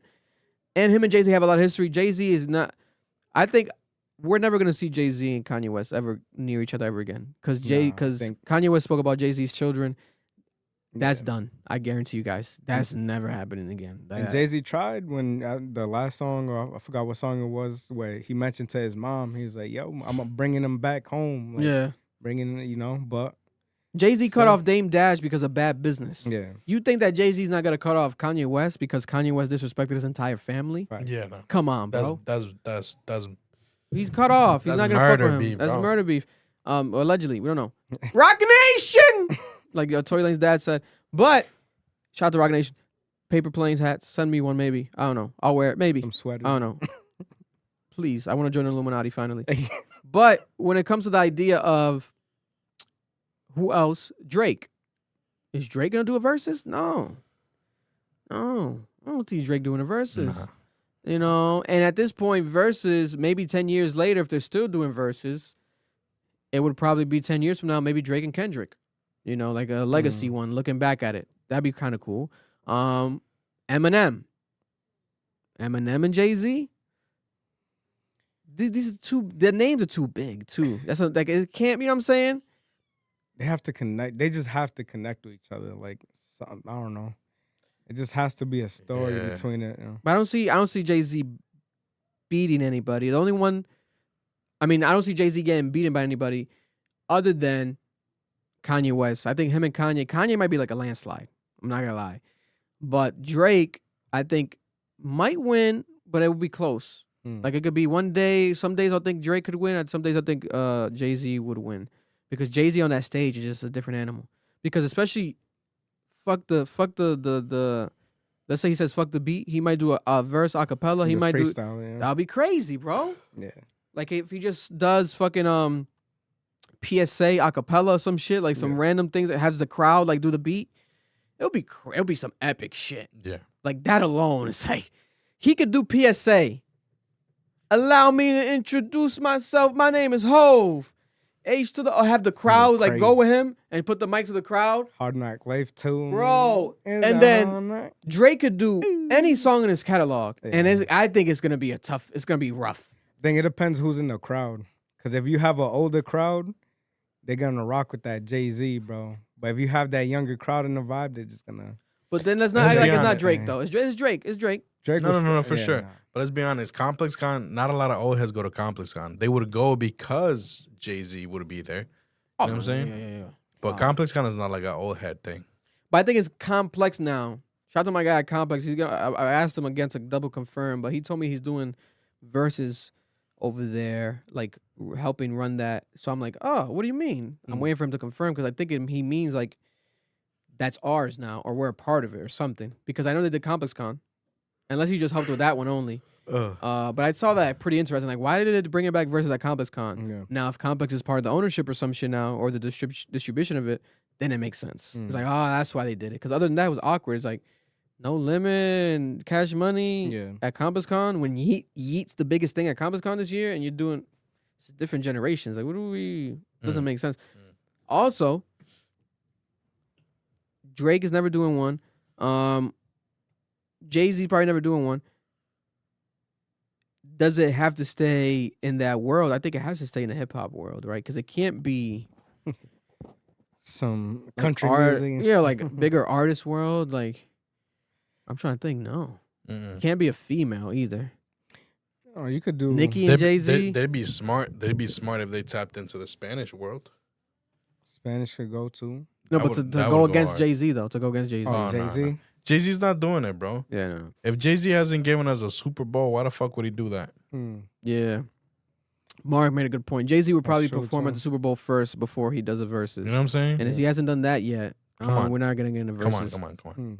But coincidentally, he is close to Swiss Beats. I think, and he's close to Timbaland. If they have a good run and show like they're producing some good quality stuff, why not? Like I think down the line he'll be like, yes, like sneak me in there. I think it would have to be its own thing though. I don't see it happening at an event like that. I just know he better do it soon. That boy's getting old. Like, is that memory still good, bro? Like, is them lungs still? Nah, Jay-Z's memory, I think, is crazy. I remember Jay-Z saying in the documentary, Jay-Z says that he raps like his verses to himself 16 times. Wow. And after he does it 16 times, he remembers it for life, basically. And ever since then, I kind of used that sometimes. I'm like, I'll make sure I tell you. That's what I would do that shit in school. Yeah, I'd replay or I read things. Like, that's how I would study. I would reread things. But specifically, the number was like 16. I think he told Rick Rubin that. And I was like, fuck, that shit's always stuck with me in my head. I'm like, this guy, that's why he raps without writing shit down. Like, he has it off top of his head. Like, he just reminds, he makes the fucking verses in his mind. Yeah. He's a maniac. Dirt off his shoulder, got away. Dirt. Peak Jay-Z and peak Kanye as friends, a versus battle, monumental though. I think that would be some. Watch the Throne becoming like together head to head instead of joining. That would be epic, bro. Listen, I'ma give him a fucking idea, and if y'all do this, I want to check. It's gonna get to the point where, like, obviously, we're not gonna see artists do shit like that. Yeah, but with how AI is going and shit, AI, hologram, these motherfuckers in their peak playing this type of fucking music would go fucking crazy. Because we're most likely not going to see them do it, but we would love to see it happen. So why the fuck not? AI is getting to a point, we've seen holograms already. Michael Jackson. Do a fucking hologram AI shit, them during that generation, giving us the music from that Why the fuck not? Why would that not go stupid? I mean, let's be honest. But they're here though, you know. They're alive. Like those no, guys I are understand dead. that. So it's I'm talking about like. Or do you mean like when they're older? Because they and could shit. also yeah, do. okay. There was a story one time. I want money if they do some shit. Well, like I think on The Boys they might have done it on The Boys on the TV show The Boys. But there was a story one time. I think it was gonna be in real life where they was pitching the idea of doing a hologram concert where it's like they're here performing in live and they got the hologram machine on them, but then they're performing in New York, LA, DR, across the whole world at the same time. So they have a concert that's like 8 p.m. Eastern, but everywhere, Wow. and they're performing in one place, but it's hologram transferred everywhere. Oh shit. That would be epic. I think people would support whoever does that first, but after a while, it could probably get weird. It's like, huh. But I think that idea should happen at least once, just to see that happen, like for the first time ever in the world, like a simultaneous concert across the country, across the world. That'd be epic. I think we'll see that with like an old head. You know, they're to a point where they want to give something to the people, but it's like they're just not. But who's big enough to even get top access to shape. that type of technology? Jay-Z. Jay-Z. Yeah, I mean we've seen. I don't know about so many places, but we've seen it. The Tupac, hologram stuff, yeah. But he's dead. That's what I'm saying. Someone yeah, alive. that's the only thing. And then to mimic that same mannerism as the artist too. Like, is it the artist that's gonna be the one doing it, or is it like somebody trying to be like them and it doesn't feel the same way? I don't know. And there was rumors of the Tupac like hologram tour. Like, they never made that happen. Rihanna It's pretty crazy. said Jay-Z versus Lil Wayne wouldn't go crazy. Jay-Z versus Lil Wayne. Again, Jay-Z bodies. Why? Now, if Lil Wayne battles against Jay-Z and he has me in his corner, like if he's like, yo, Vic, you want to help me out? Write the list. Wheezy, Tunchi, let's do it. He bodies Jay-Z. He bodies him. Why do you say that? Bro, I'll pick the best songs. I'll pick the best outfit. I'll be like, nigga, you gonna bring out this guitar at this point. You're gonna do How to Love. You're gonna bring back the gonna do Elephant? styrofoam cup, but you're not gonna drink lean. You're gonna drink some Water, Kool-Aid. You know what I'm saying? And refreshing. you're gonna kick the cup again. We're gonna reenact all the historic moments on that stage, right? And I'm gonna cue him from a corner. Wait, kick the cup. He kicks the cup on the floor. Oops. And he picks it up and he's like, Oh, no. he's like, you know what I'm saying? I'm gonna go on stage. What's in your cup? He's gonna be like, why the fuck you care Right what's in by my my cup? cup. You know, we're gonna reenact all the historic shit. If he lets me help him, it would be, bro. First song, a milli, and he comes from the crowd with his shirt off. A millionaire, I'm a young money, walking through the crowd, bro, just straight from, and then goes to the stage. First song. From the backstage to the stage. If he does the verses with me, he wins. Guess what? Lil Wayne doesn't know who the fuck I am, so it's never happening. Lil Wayne he's a mess, bro. Like, he doesn't have a proper, like, he doesn't care. He just cares about rapping, going to sleep, his family, waking up, eating, shitting. Like, he's like a dog. Like, he's like an animal. Like, he's like an animal. He's a rapping machine. He's addicted to the studio, from what I've heard from reliable sources. His actual friends have told me Lil Wayne's addicted to the studio. He stays in the studio every day. I believe it. You can tell. But he doesn't care about the curation. The album he just dropped, the most recent album. Let's not get into that. He doesn't care about curation. Let's not get It's into that unfortunate. He needs to care about if Wayne cared about curation, he still would be on top today. Yeah. He still would be on top today. If he cared about, yo, I'm gonna work with this producer, I'm gonna do this, like I'm gonna have an aesthetic, I'm gonna have a plan. There's no plan, there's no aesthetic. It's just splattering shit at the wall, hoping something sticks and lands. And sometimes it does hit land. He'll have a random feature verse that goes viral. Yeah. Here and there. Like, he has the Corday verse went viral. Like, he has historical random moments that, like, oh my God, Wayne's amazing. Still got it. Yeah. So it's like, we know that he's still Wayne, but it's not what it could be. A versus, it's not gonna happen, bro. It's not. And then Birdman would be like, I gotta be there. I gotta be there. Put some respect on my name. That's it's like, my son. Birdman, you had yours already. Let Wayne do his. No, that's my son. I gotta come on stage with him. If he don't perform father like son with me, I'm shutting this shit down. It's like, no. A fucking dove falls out of someone's hand in the corner. Someone with like black gloves and a white dove just pops up. It's like, fuck, Birdman. Fuck the whole thing up. It would be a mess. It would be a mess. In a perfect world, get me in his corner, he bodies Jay-Z. It's not happening. Also, Jay-Z doesn't need nobody. Wayne needs mad niggas. I'm not gonna lie. He might need like a team. If it's not me, he needs a team of 12 people Song to wise, tell him like, yo, like it's bad. how to maneuver. Yeah, I mean, Because- song wise, Lil Wayne's killing Jay-Z. If it's just song wise, like I feel like it would be like I think Wayne would get it if we just pure song, or at least again another tie. Yeah, At least, if you want to say he's not winning, you can't deny that can't be a tie. That's fucking Weezy F baby. Now Eminem, Eminem has hits, guys, Oh yeah. and Eminem can perform And good as well, performance, Yeah. and he knows how to curate. Even his most recent albums, whether you love him or hate him, How to Murder, the themes that he's been doing, like they've been good. Like the Slim Shady, everything he's been doing. You do that to Versus, he's Mr. 8 Mile. B Rabbit. Come on. Omar with the 199. Didn't Chief Keef do a hologram concert one time? Chief Keef. Listen, maybe, but I don't want to put that out there because he's still alive, guys. Let's not kill the man before he's fucking let him be. That's disrespectful, Omar. This is a yo. No, I think he did like a orchestra, but not a hologram. You might have got the wrong word. I don't know, hologram. Chief Keef. It says Chief Keef hologram. He don't like performance. What? Yeah. Keef tried to teleport his That's it. performance via hologram. Didn't even finish one song before the plug got pulled. Innovation versus institution. Tech stepping forward faster than the system catches up. I mean, That's funny. the as lineup fuck. is crazy. Lil Bibby, Riff Raff, Tink, and Jacquees was supposed to perform. Oh my god. No wonder that shit wasn't working. Yeah, look, he's hologram. He's performing hologram. There was a hologram, Chief Keef. Yeah, he's right. I was performing Don't Like. Oh my god.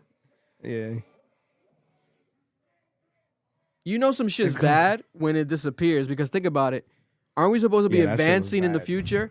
We went into the future and we went back. Yeah, Because we back went to- holograms and then it disappeared. How did the holograms disappear? That's the future. How was that from our past? It's crazy. Because the shit was bad. It's bad. I think with AI and all this shit's happening with Yeah. Timbaland, it's probably gonna be the same way.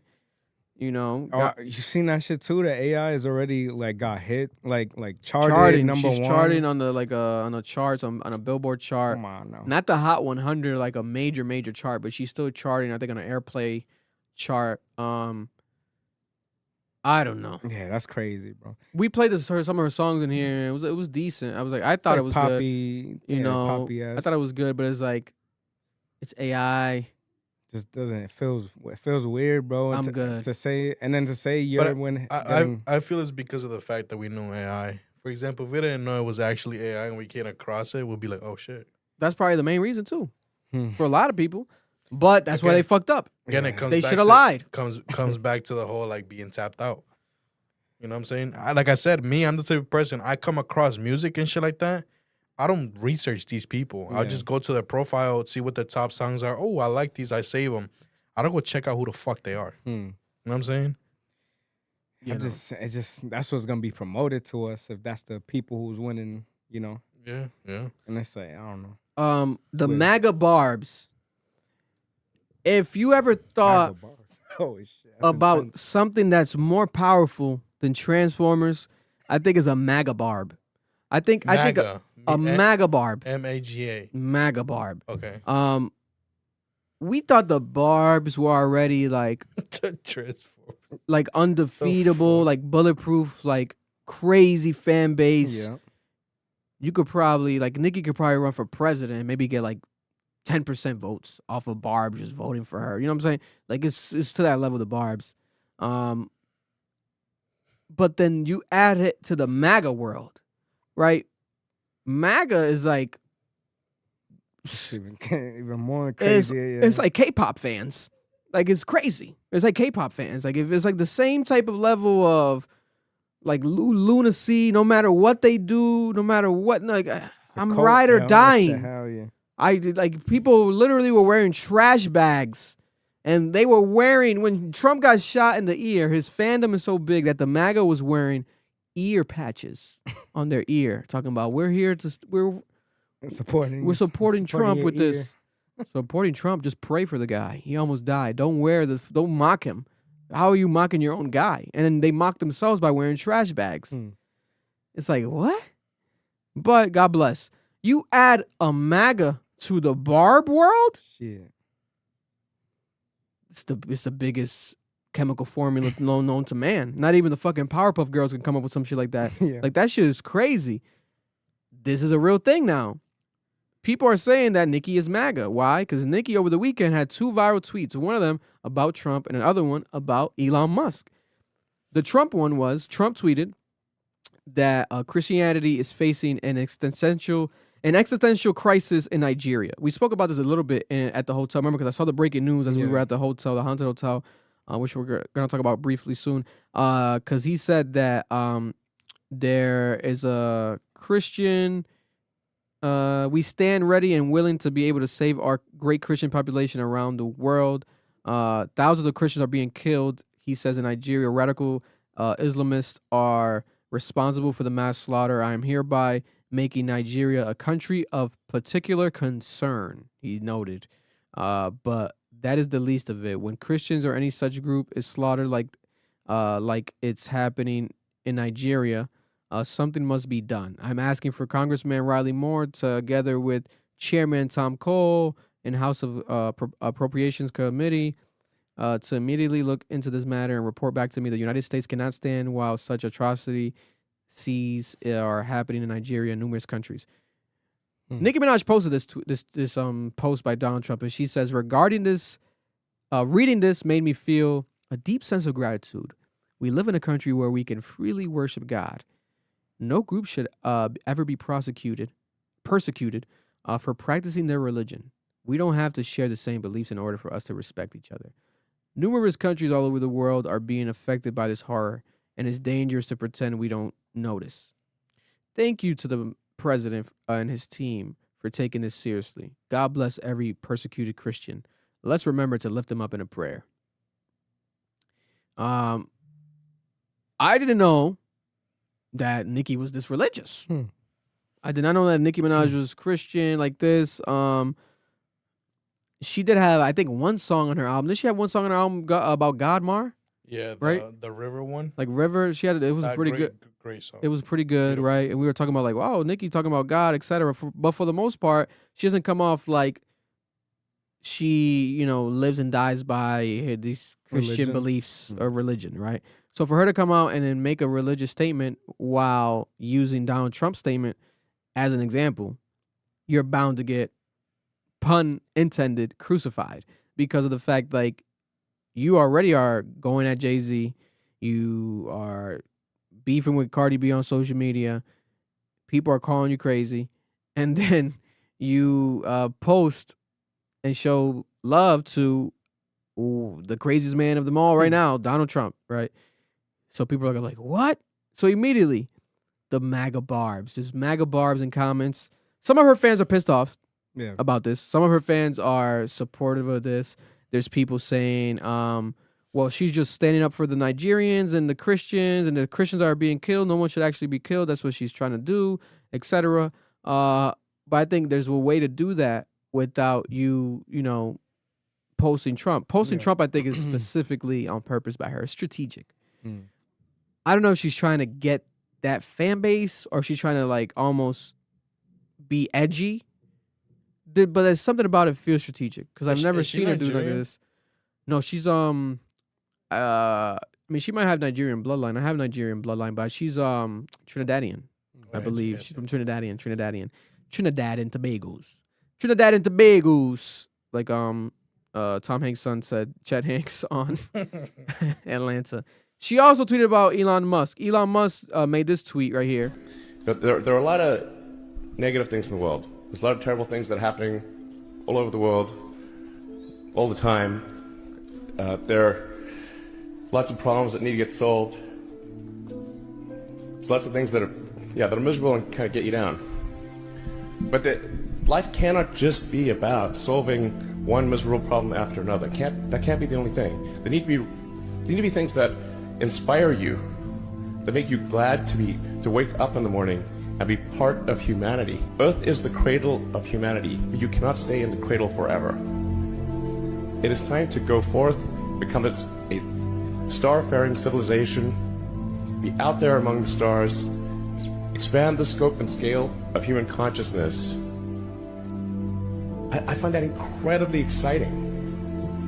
That makes me glad to be alive. I hope you feel this. Did he really add that song?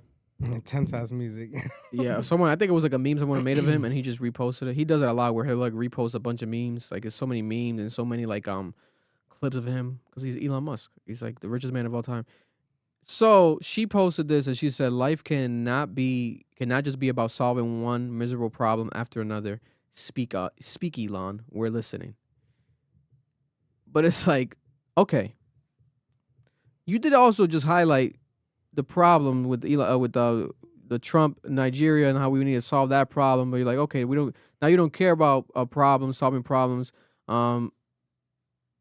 Again, I just think this is her being on purpose strategically. Like, I'm gonna tweet about this, but then I'm gonna use a Trump post. I'm gonna quote retweet Elon Musk. Like, she's trying to almost just trigger people and at the same time be edgy type shit, because she's already on an edgy run, and I think that's what she's doing. But with this, she might be unlocking a monster, and that monster is called the MAGA Barb. Yeah. A MAGA Barb is the most powerful Decepticon in the universe. Like, that is something that not even OG Megan Fox's body can fuck with. Like, it's something on a different level. Like, Shia LaBeouf. That's before Shia LaBeouf. Yeah, he's going back to Transformers, apparently, supposedly. He's gonna do a movie. He's gonna finish. He's gotten forgiven. He had to. Is that true? I saw a post talking about supposedly. Look it up. Shit, we'll get to that in a second then, because I got a hot take if that's true. That's weird, bro. Like, to me, man, it's Mr. Transformer. I just want to know what's her angle on that, because like you said, are you trying to take that fan base or not? Because if not, you could have just mentioned that thing about the Christians dying in Nigeria or things happening on your own self, with your own information and big up that. But I mean, I don't know, just like using Trump and stuff and kind of being behind him, supporting him, saying like, what are you trying to say, that he's nice now? That he's trying to like stop that now we could bless him? Like, it's just to make more impact, bro. Wow. I think it doesn't make her Mars right. I think it makes her more impactful and more controversial, and it gets people talking about her more. And it's like, it might seem small to some people, but she's so big that this actually is a big thing. Because let's be honest, she would have said that shit, and it's like, oh, yes. But the fact that Trump's name is attached to it, that's why people like, it's going to flip out. Because, there's people that don't fuck with Trump. So anything that he says and shit like that, boom, they flip out. Yeah, because they look at it as like she's co-signing him now. Yeah, no. The MAGA Barb, she's unlocking some shit. This is the craziest crossover I've seen in my life. This is as if like if we ever saw like Superman fly into the screen while we're watching a Spider-Man movie. It's like, oh shit, DC, Marvel, like it's like a different multiverse shit. Yeah. Barb MAGAs. Lock your doors, guys. Ongo 24/7 with the 199. Have y'all seen the NLE Young Boy diss? Yeah, I mean, we'll talk about it right now. I forgot to note it down, but NLE CHOPPA has dissed NBA YoungBoy. This comes after NLE CHOPPA actually has even dedicated a song, I think, in the past NBA YoungBoy. Like, he's shown NBA YoungBoy love. I forgot their friendship. I think they were friends in the past, but he has a new song that he dropped over the weekend, and he's no longer NLE CHOPPA. He's NLE the Greats. He found religion. He's NLE the Great. He cut his hair off, but he did a song where he is coming at this rapper for influencing the youth negatively, and in the music video, it looks like NBA YoungBoy. He dressed up as NBA YoungBoy to me on the floor. That's what it looks like to me. That shit's hard, bro. I'll play it right here. The video's hard. He's dressed as fucking Tupac. Is on a Tupac he look like beat. Tupac, Yeah. He's always been inspired by Tupac and NLE. Loki looks like him. Now that he's bald, Loki looks like him. He tried to sound like him too. Maybe he went bald to look like Tupac. Maybe. Like, you know what I'm saying? Like, now you're in a woke type of thing. So here we have that's just a crazy person to come at, bro. NLE reveals. He's not wrong though. NLE CHOPPA also revealed that his diss track, it's called KO Knockout, was inspired by a vivid dream. Let me read this. It's fucking crazy. He had a dream. He said the dream was holding a young boy's head in my hand, and I was bringing the head to my father in the dream, my dad. And when I woke up from my sleep, I wanted to pray about the dream, and I started to seek what the dream meant. And going into that space of prayer, I knew it was time.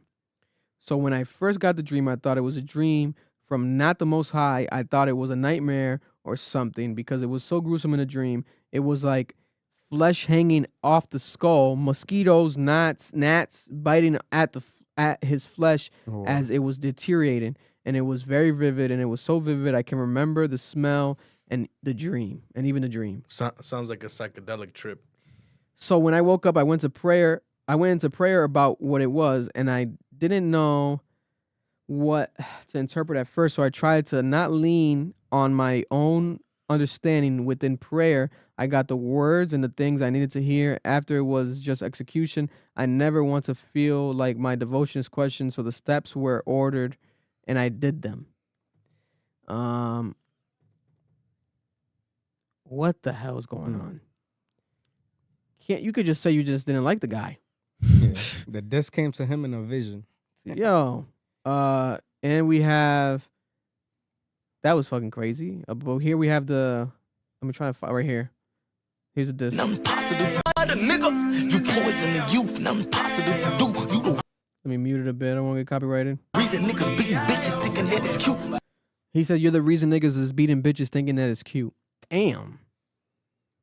Using niggas to do what you wouldn't even do. Making niggas do what you wouldn't even do. Role model, you would never fit the shoe. You're not a role model. You would never fit the shoe. Just a nigga with emotion, a breastfed bitch. A nigga with emotion, a breastfed bitch, and he has like the Tupac beat. Your aura give me the ick. Niggas like you make me sick. Your aura gives me the ick. Niggas like you make me sick. Money, power, guns, and a few drugged out, crash out. Money, power, drugs, and a few crashed out drugs. You don't want who can Make you think you're the one that you can lash out. lash out. Fuck, benefit of doubt. We all trying to make Knockout. Damn. It's pretty dope though. I fuck with it I fuck with artistically, it. like with the sound. I'm fucking with it. It's not that bad. It's not bad. But right now, NBA YoungBoy's on fire. NBA YoungBoy's on tour. Yeah. NBA YoungBoy is hot as fish grease.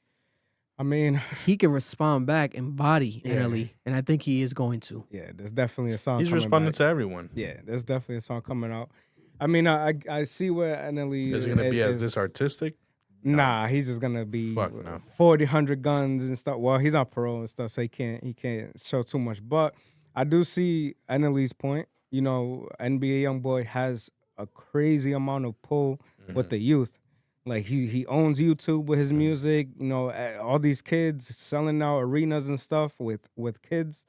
You know, so it is true. Like he can influence them to do anything. You know, and his words is not the best. Like he's not talking about like, God and stuff, or you know, he's talking about drugs and things and crazy stuff. And these kids are mimicking him. You know, so it is true. Like he does have a thing, but can you blame him? Got like 12 baby mamas. Yeah, like he ain't the best role model to follow, but that's not who NBA YoungBoy portrayed. He never said, "Yo, follow me or do what I do." He just rapping his life. But he's never just said, sounds "Don't crazy. do what I don't do." What I do. That's just true too. He's not really saying that. You gonna tell me he's oblivious at the fact that everyone wants to be him? Yeah, he does. He definitely that why be better shit is crazy. I covered. Let me see if I can find it. There's an old clip that I posted. Yeah. Let me see if I can find it for us to hear when NBA YoungBoy spoke about this himself. This right here. Okay, right here.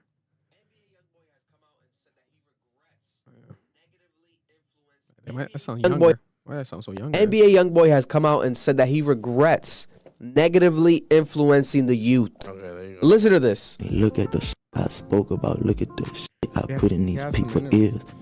Man, I feel very wrong about a lot of things. How many lives I actually am responsible for when it comes to my music? How many kids and people have gotten in the car or put this shit in their ears and actually hurt someone? And now I'm sitting back like, damn, I can't do it all in one day, but I promise to clean whatever I can clean.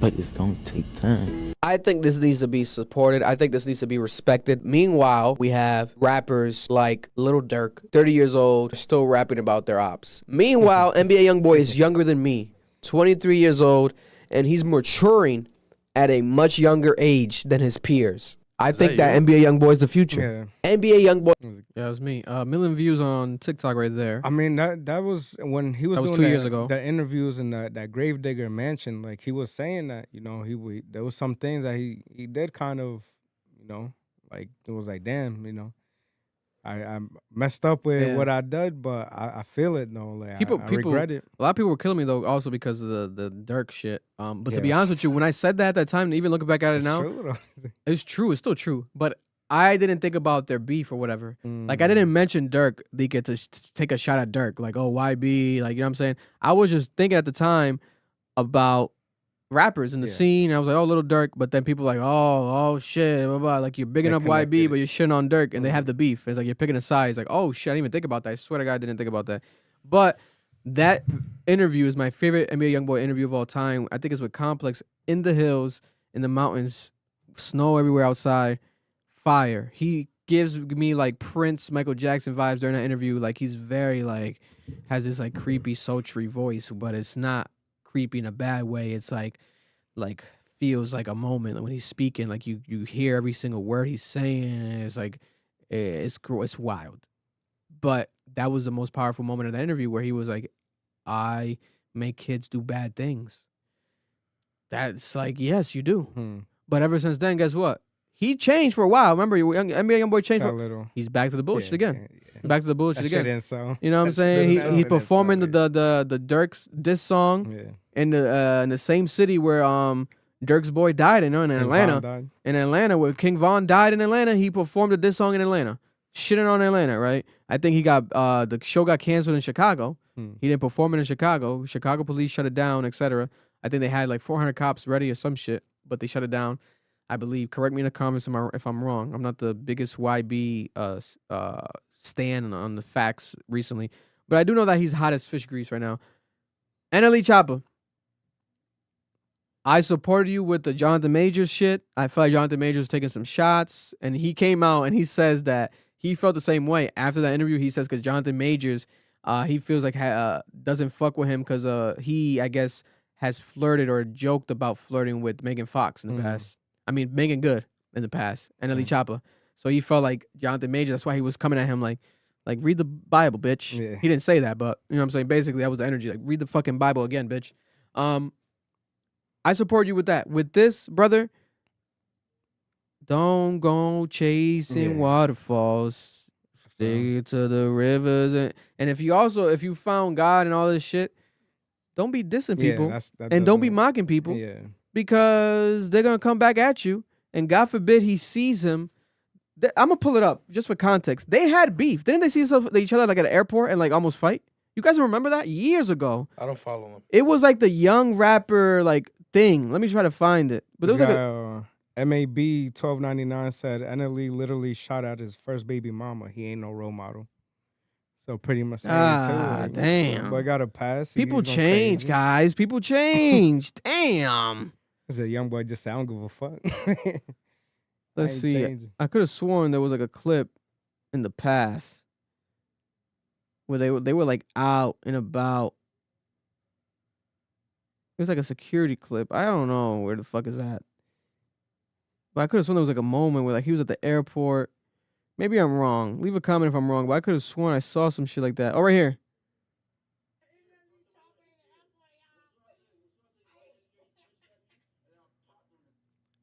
So this is a NBA YoungBoy fan. That's what it was, guys. Okay, so there was an NBA YoungBoy fan, NLE Choppa. There was an argument right here. NLE Choppa fought an NBA YoungBoy fan, 4K Trey. Right, this was viral years ago. Chopper in the airport, y'all. What I say? What I say? You scared, he flinched at me, and then I popped him and knocked him out. I asked you mad times. What? Stop playing. He just beat up NLE Chopper, the rapper. That nigga ain't about nothing. Ain't big NBA, big 4K Trey over here, y'all. Tight ass. He just knocked out a rapper. Oh, but that is that YB move, right? Yeah, that's it. Them are Mary Jane's tight ass. Yeah, all you NLE. I asked you mad times. What? Stop playing with me. Yeah. Knock out. Yeah, what's up? What's up? Yeah, so what about them? Yeah, what's up? Yeah, what's up? Yeah. Hey, yo. Yeah, I just knocked out NLE Choppa. He's a fucking bitch. Fuck, nigga. Oh, 4K Trey, nigga, we in this bitch. Nah, the And get then we dropped have is the tough, though. dumbest motherfucker of all time right here. His lip ain't busted. What the fuck y'all talking Flawless about? victory. Yo.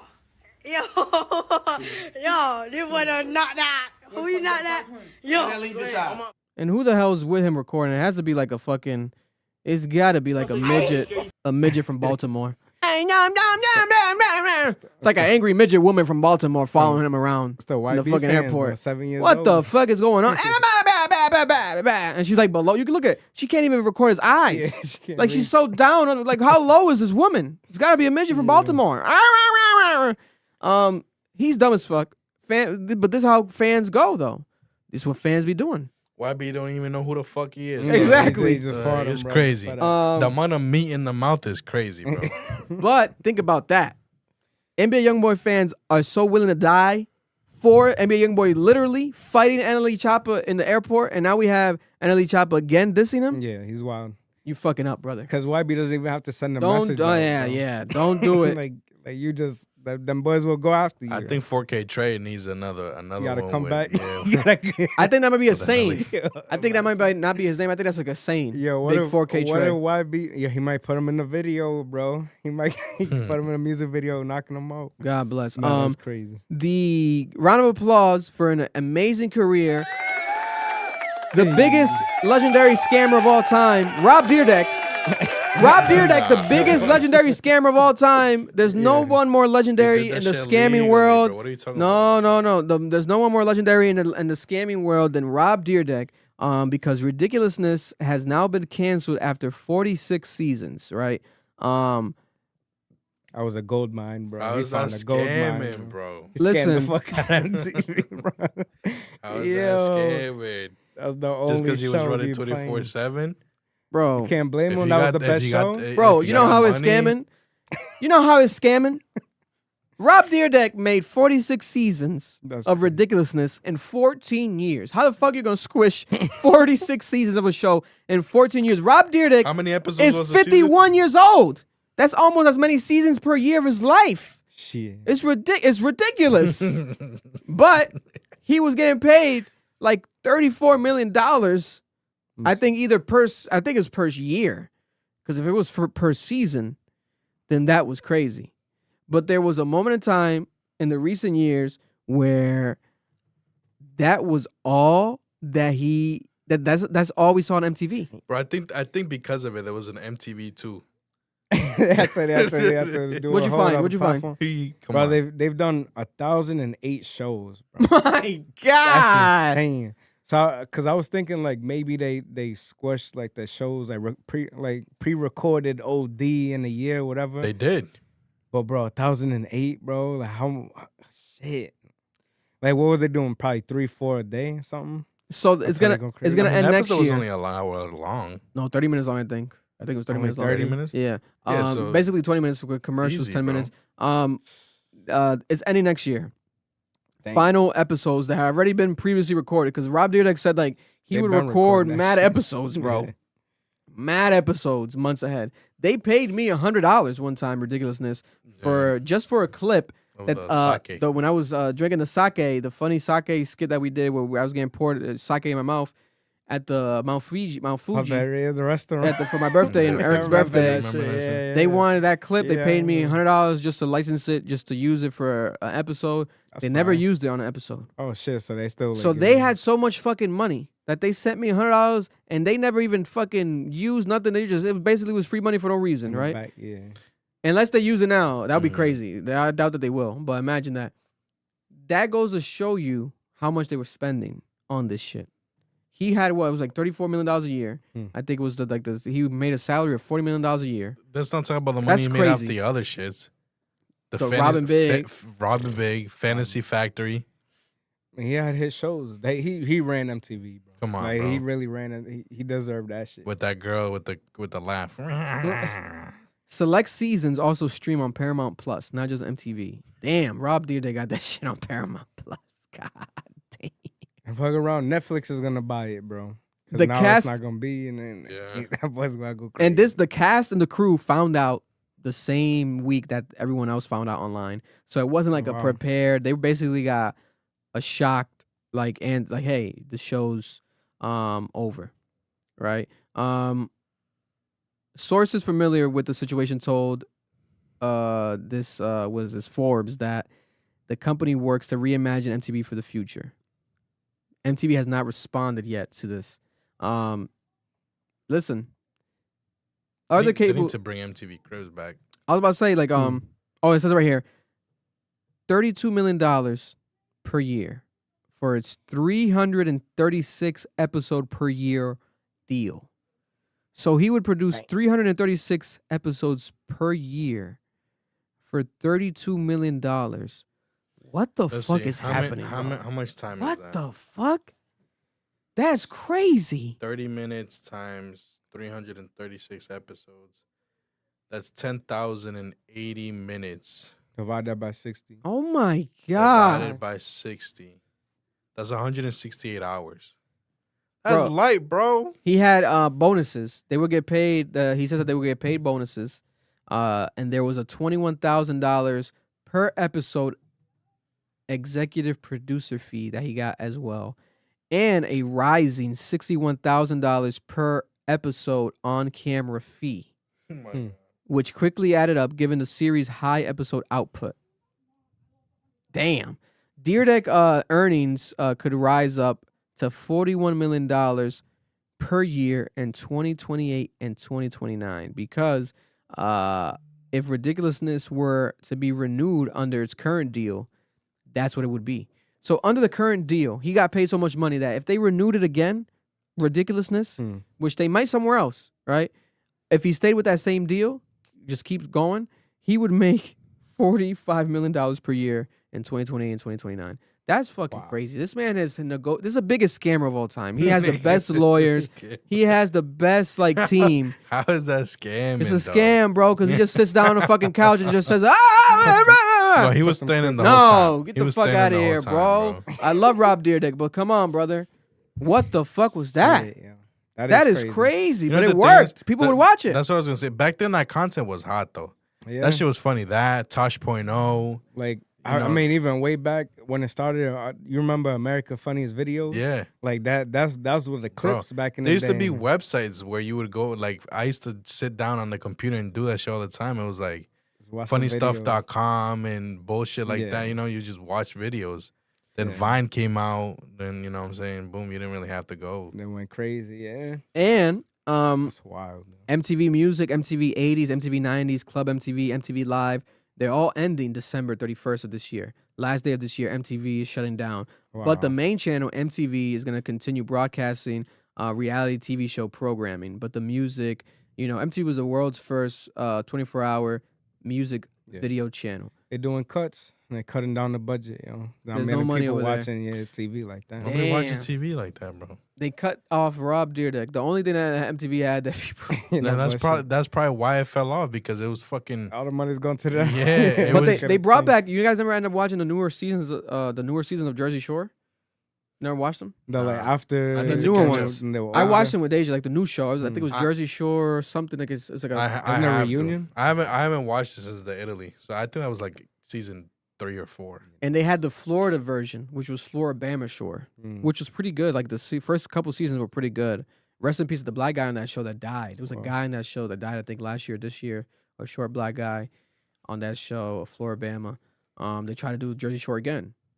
It worked. It was actually a hit. It wasn't Jersey Shore, because Jersey Shore is too monumental, but it worked. Teen Mom, like that redneck shit, right?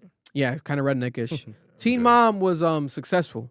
People loved. There were so many spinoffs of Teen Mom OG, blah blah blah. I would watch it somewhat, but not really. Wasn't a big Teen Mom guy.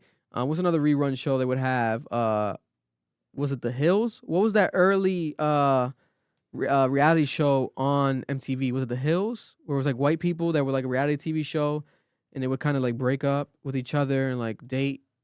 You know what I'm saying? It was like kind of like reality TV show, but novella. Was it The Hills, Shawty? What was it called? You know what I'm talking about? On MTV. And I think it was a guy with a girl named Lauren. They were mad popular. The main couple was like this white guy and this white girl. The only shit I would watch was like One Tree Hill. No. That's a different They show. had The Challenge, Ridiculousness, Daria, Jersey Shore, Scream Unplugged, Teen Mom, Total Request Live, Catfish, The Real World, Beavis and Butthead, Cribs, Teen Wolf. Teen Wolf. True Life. That Next. was big. Remember Next? When the Next. dating That's what I was shit? gonna say. I remember I used to watch Next. Date My Mom, Jackass. They had some Pimp My Ride. William Valderrama. Yeah, mama. Nah, back then, Wild and Out, MTV was crazy. My Super Sweet 16, yo, wasn't That even used to for go us, crazy, but they too. went crazy with that. But they also canceled recently Catfish. Yeah, they cutting on everything. They cut off Catfish. They this is also coming after they also canceled Catfish. When we need Catfish more than ever. AI, like this is now is the time to actually have the show Catfish, like more than ever. Like this is when we need the deep fakes that are going crazy. But then we cut off Catfish. It's like, what the fuck? What the fuck is going on? I mean, the what we have now instead of Catfish is the Predator catching. Yeah, so maybe that's what's been going on. crazy Maybe lately. But again, round of applause for Rob Dyrdek, legendary scammer. I think Rob Dyrdek's 20% Nigerian. The way he's scamming, I think he's 20% Nigerian. I think he's 20% Nigerian. Or Indian. Yeah, it's something. You know, he has some scamming genes in his bloodline. Rob Dyrdek. That's crazy. Rest in peace to Big Black too. Rest in peace. Facts, yo. God, That Big was a Black. great show. Big Black is such a legend. That was a legend. Oh my God, I love Rob Dyrdek though. He has some great interviews. Yeah. He's one of the most fascinating entrepreneur minds I've ever seen speak. Like he. The Mac Miller show was on TV too. Yes, Mac I Miller believe. show. I Rest in peace, Mac Miller. think. Which you can barely find now. Why is everybody again wearing wired headphones? People are wearing wired headphones. All the athletes all over the NBA, NFL, MLB players, a lot of popular people, celebrities in general right now, they're all looking like Birdman. For so many years, people thought Birdman was a fool. Birdman's an idiot. Birdman's like a OG, a old head that's walking around with these wired headphones everywhere he goes and chewing gum. And it's like, no. First of all, there's nothing wrong with chewing gum. Keep your breath fresh. You know what I'm saying? A lot of y'all got floss out there. Flossing is key. But your ass smells like fucking seaweed bread in the middle of the ocean. It smells like fuichi, I call it. Fuichi is like the gooch. When the gooch is smelly, the fuichi. Baja fuichi in your teeth. Floss your shit. God damn. But Gooch is crazy. But I lost my train of thought. What was I saying? You got fucked me up with the gooch. You said Birdman. Birdman. But now everyone will say Birdman. Everyone wants to be Cash Money, rock star, Cash Money head, 5-star Birdman. They're wearing headphones again. Specifically the Apple AirPods. They cost $18. The wired ones, the USB-C, on Amazon. Original. I think $16 on sale. Everyone's buying them again. The quality is always known to be better because it's direct, it's not wireless. But it's saying that it's actually something that it's the FBI, etc., can't tap into you because it's not Bluetooth, right? You also get less frequency waves, damage to your brain because Bluetooth ones give you that, right? But is also something about it to me just makes it feel trendy, where people also are trendy about it. Shit, I'm buying a pair this week. I'm like, fuck it.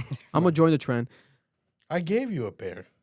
You did? I got to find them and I'll use them, Mar. Thank you. I gave you a pair when you were going to the gym. I got to find them. Thank you. Were they the USB-C? Or was it OG? I got to double check. Because I got to make sure. If not, I'll just use it. I think I have an adapter somewhere. Adapter. But it's something that is showing me what I've always said. Everything comes back around. We used to wear skinny jeans and we used to clown people that wear baggy jeans. We know. Everyone's wearing baggy jeans now. Yeah.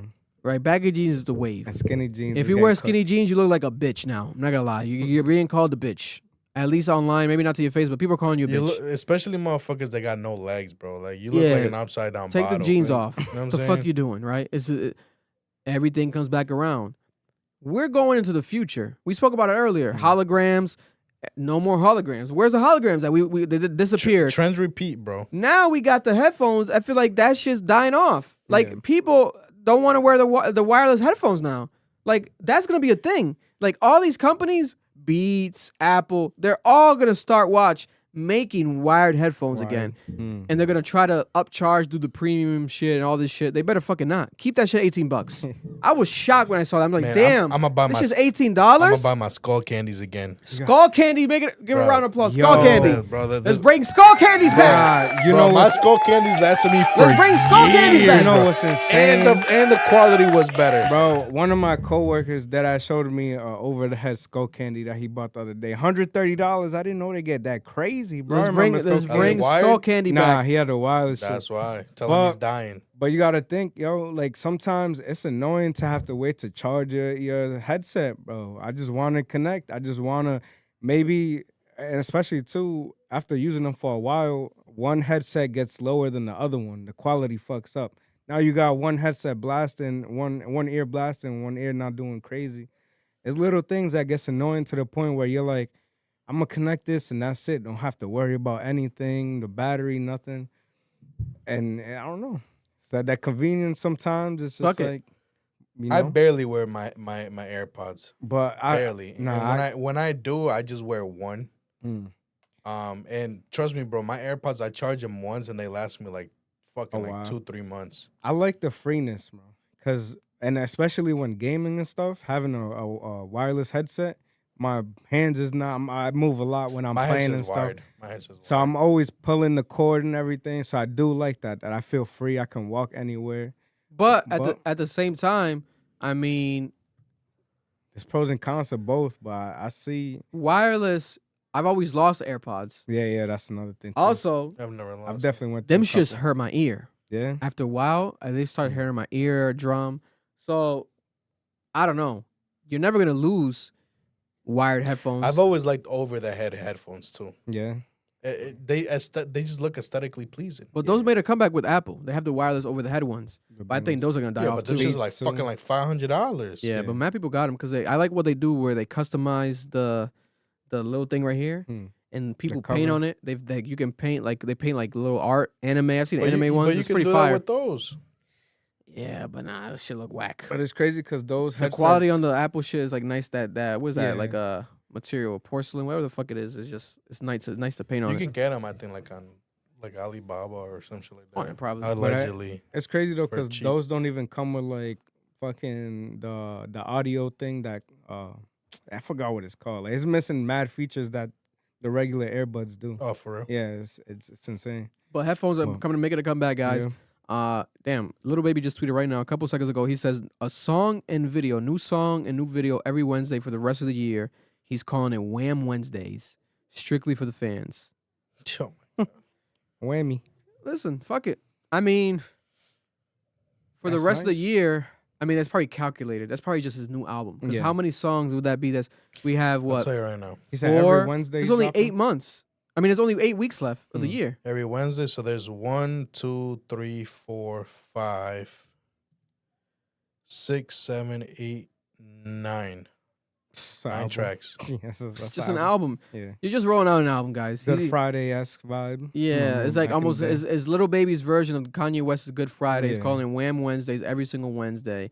I'm predicting it right now. He's gonna miss a Wednesday. He might miss all the That Wednesdays. that first I one don't he's know. missing. I don't have much hope. I hope, but I don't have much hope. Like, he needs to get back to dropping. I mean, what's going on? Facts. Like, what is going on with Little Baby? Like, your album came out, people didn't fuck with it. Okay, drop the other one. You were gonna drop another one. What's going on? Like, it's a weird thing with Little Baby. Like, he once was on top, the hottest. What, you can't rap about street shit because you don't want to get indicted? Like, is it that? Just fucking rap. Like, like, get better with the metaphors. Like, I don't know. Like, I think he the still flow has up it. a little bit. I think he still has it in him. I heard it in the new album. He still had it in him, but it wasn't the same. But fuck it. This is a good tactic of something. It's better than nothing. Yeah, because if he sees one thing hits, at least, he knows he got something going. Yeah. So but if you missing every Wednesday, god damn. Yeah. We'll know this Wednesday. We'll know this Wednesday. He's saying starting this Wednesday he's dropping? Shit, he For better. the rest of the year. The rest of the year. Oh, shit. We'll see what happens with this Little Baby. But speaking of hip hop, right? Hip hop has, there was a 2-week absence. It was a major moment right now that happened recently statistically when it comes to hip hop music. And people were worried. Is hip hop dead? was Kendrick Lamar Riot, Did the Party Die? The back-to-back Hot 100 Billboard charts this year dated October 25th and October 1st. There was no rap songs appeared in the top 40. This marked the first time ever since February 3rd, 1990, that the chart and the genre of hip-hop rap was totally absent from that region of the top 40. That 2-week drought, though, today has come to an end after Megan Thee Stallion. Who would have thought Megan Thee Stallion was going to end the drought? Megan Thee Stallion has a new song called Lover Girl that's debuted at number 38 on the Hot 100. This is the first rap song to reach the charts top 40 since Kendrick Lamar and SZA's song Luther, which spent 44 weeks to this day on the chart. Following the chart, the song fell into recurrent status on the chart, which resulted in recently introduced rules updating and speeding up the Hot 100's recurrent policy. What that means is, for those who don't know, technically, Luther, Kendrick Lamar, and SZA's song is in the top 40. Like, it's still a hot charting song, but it charted so much and so often that Billboard's rules takes it out, which is a dumbass rule to me. Then it makes no fucking. It's dumb as fuck. Just keep this shit. Like, what the fuck are you doing? It's still a hip hop song. Yeah, man. but that song technically exists in that, but they don't count it. So people, so the stat technically stands. And so now Megan Thee Stallion broke it. I still haven't heard this new Lover Girl song, but it's got to be somewhat good because it broke a record of something, right? It's 8 million views right now. 8 million streams. My bad. 1 million airplay radio and 5,000 records sold. In the week ending October 30th, Megan Thee Stallion. So it took Megan Thee Stallion to break this record.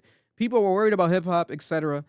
Listen, I think hip-hop is still the most influential, still the most significant genre, but right now there is an energy of the mainstream rappers just not dropping music. There's people dropping music, but people don't give a fuck. Yeah. Ty Dolla $ign dropped an album this weekend. No one gave a fuck. Kodak Black dropped an album this weekend. No one gave a fuck. Joey Badass dropped an album. No one gave a fuck. Yeah. Right? Joey Badass said that he came out, he has a mental health, stressful moment in his life. That's why he called off his tour, which is all right. I respect that and understand that. But it just sucks that it happened after he called out Kendrick Lamar. Yeah. So if you call out Kendrick Lamar, you say that this album's going to be crazy, and then you drop it, and the discussion is like as if it didn't drop. Like there's no impact. There's no culture conversation around the Joey Badass album. It's not, and you also cancel your tour. Were you ever even ready for a Kendrick Lamar beef? Was it just trolling clickbait to get attention? If your heart's not there, your passion, follow your heart, brother. Go do your acting. Like, go do, start your family. Grow, like, do what you're doing. Like, no, don't go into this world to give people blue balls. Yeah. Right? Because I had hype for that. And it's like, we're not getting that moment. On top of that, who else right now really is dropping where it's causing impact? Like, if it's not Cardi B, then it's not happening. You know, we're not seeing no more interviews. We're not seeing press runs. We're not, these guys are just dropping because they have names. And you know what? Your name could do so much because if your music is not bumping, then nobody's going to give a shit about you, It's just going to tarnish you even more. So, like, that, I'm not seeing that. I'm not seeing that they care like that for their own music. I think it's because of the fact that we're getting music so often, too. Because a perfect example would be, have you guys ever heard of Joji? Yeah. Joji, the artist. I think he hadn't dropped in like 2-3 years or some shit like that. Dropped a song called like Pixelated, what is it? Pixelated Love or some shit like that. I forgot what it was called. It made a huge ass impact. People were going Pixelated Kisses. People were going crazy and shit like that. And I think he just premiered that. Supposedly there's another one dropping in a thing and people are going crazy. But that's what I'm saying. And like, I'm telling you, Kendrick, I think it has the formula. Like, you just disappear and then... Not many can afford that, though. For sure.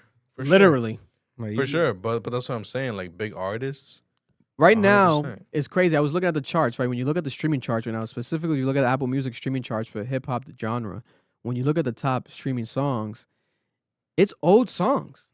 Number one is NBA Youngboy with Shot Calling. That's this year. But aside from NBA Youngboy, number two is Freestyle by Lil Baby. Wow. It's back on the chart. It's back on the streaming charts high. It's In a Minute by Lil Baby, another older song. It's Wait for You Future and Drake's song is back on the charts, higher on the streaming charts. Like, people are looking and listening to older music now in the hip hop world because the newer stuff is not as popular. Bro, it's buns. It's not as popular as it used to be. Now, I won't say necessarily that new hip hop music is bad, because there are good hip hop songs and hip hop artists. They're just not moving the needle as they once did, right? West Side Gun, good ass Gucci. artist. Gucci Freddie Gibbs dropped some a good ass album. The Clips dropped a good ass album. Yeah. You said the Gucci Mane album, the new one was good, Pretty good. right? There's good music out there. People just got to find it, right? Yeah. There's up and coming new rappers that are good, sparking internet conversations. Chris Patrick, etc. It could also be that these fucking media, like the music companies and shit like that, just ain't pushing these fucking artists and these type of music that hard. I think what it is, the after effect of the Drake and Kendrick beef, where everyone is like, has like PTSD from it. Like, if it's not related to that right now, people don't care about it because it took up so much of people's lives. It's so hot as 24/7 that it became a monster. And the fact that it became a monster, we're still about to be 2 years removed from it, and we still can't escape it. I think it's gonna take a couple years to escape with the damage that shit did to our fucking community and our ears and our attention spans and everything. You could probably open these windows and you'll be good, because these windows are pretty good. It should be off. Just open the windows more if you're hot. Yeah.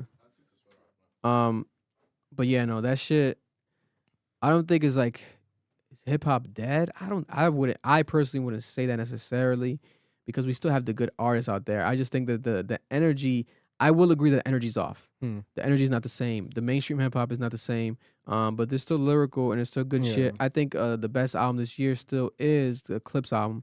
I think it's a masterpiece. It sucks that I just feel like there's a lot of division, bro. Like there's a lot of things that people want to be like, I like this person only. I like this person only. Instead of being like, yo, this music is good because this is good music. Like, I don't know. It just, we're not all connected on a music level either way. Like, I feel like everybody's just being a fan. You know, it's a weird time right now. Speaking of weird times, Russell Simmons, right? Russell Simmons thinks he's going to come back here to this fucking country like nothing happened. Go back to Bali. Go back to Bali, Russell. Russell owed millions of dollars to his accusers, right? Russell Simmons in the past has been accused of sexual assault, misconduct, rape.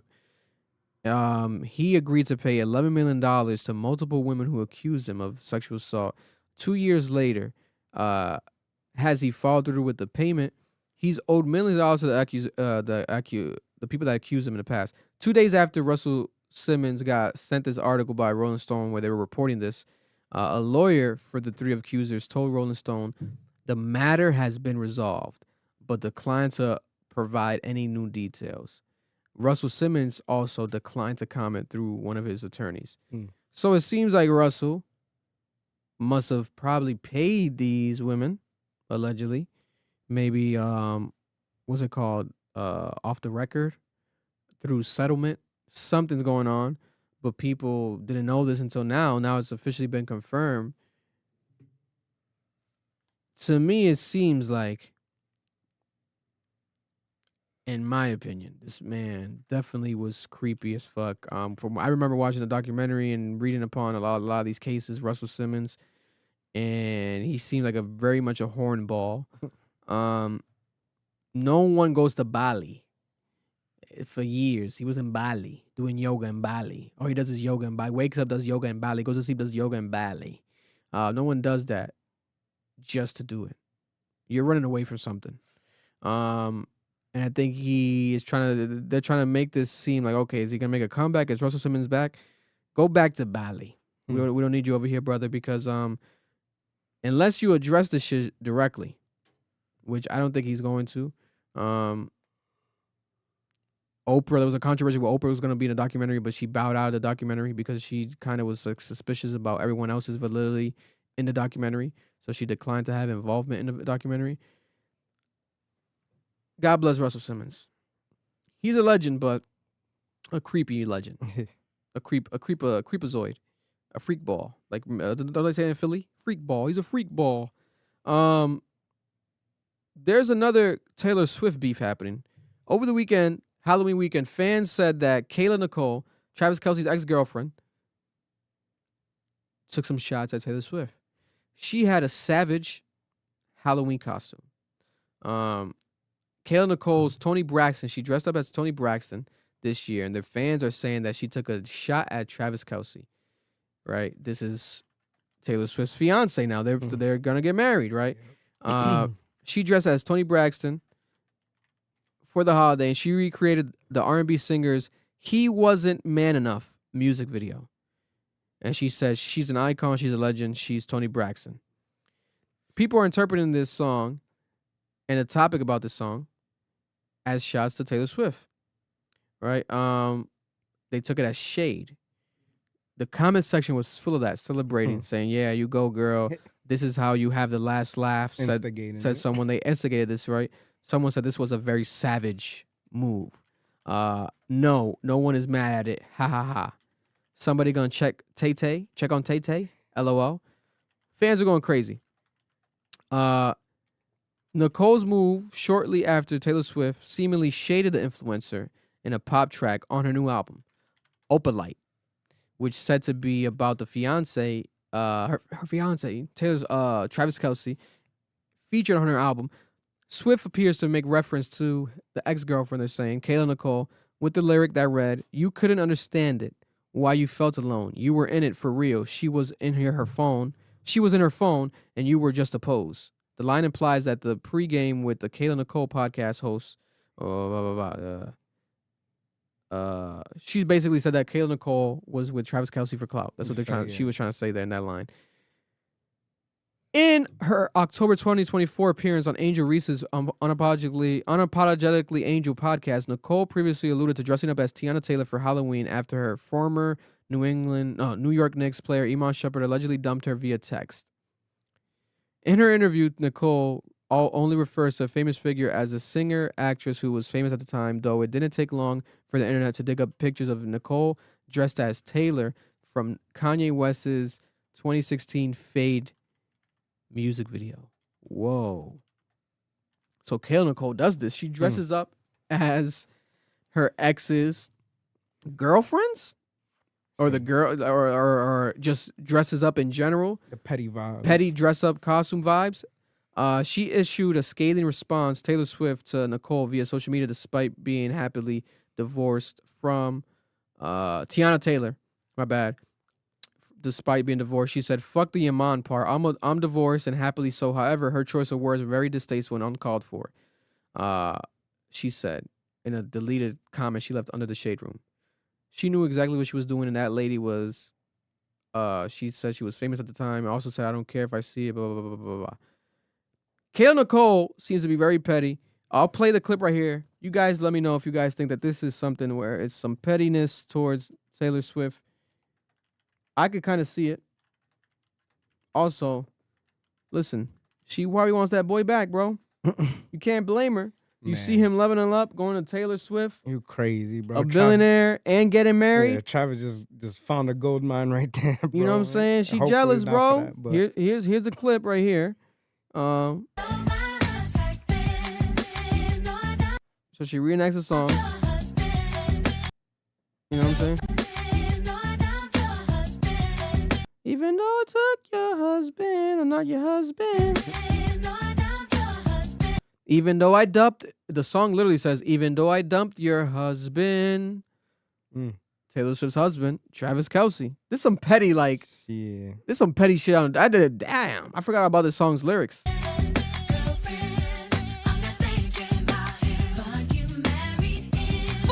I'm not thinking about him, but you married him. She's taking shots at Taylor Swift. Yes, definitely.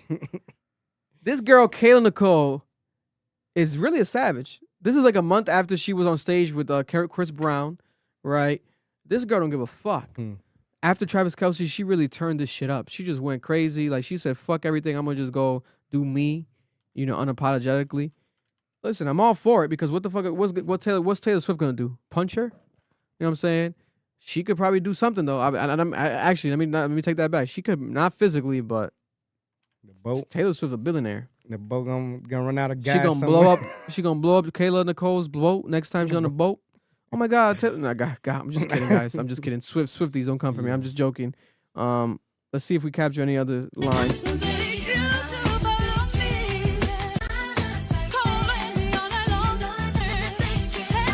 He used to love me, calling on off. He wasn't man enough for me. Yeah, no, she's definitely She went crazy. she's definitely coming at Travis Kelce. God damn, beautiful woman too. Damn. That's that guy's ex. Yeah. And now he's with Taylor. Yeah. Motherfucker's stupid. Bro. No, it's not about appearance, brother. It's like you can fall in love with someone. Taylor Swift is up, and she's good. She probably could. Taylor Swift and this woman walk in the fucking room, bro. Who you going with? Oh yeah. Do I know both? She of could be a them? bitch though.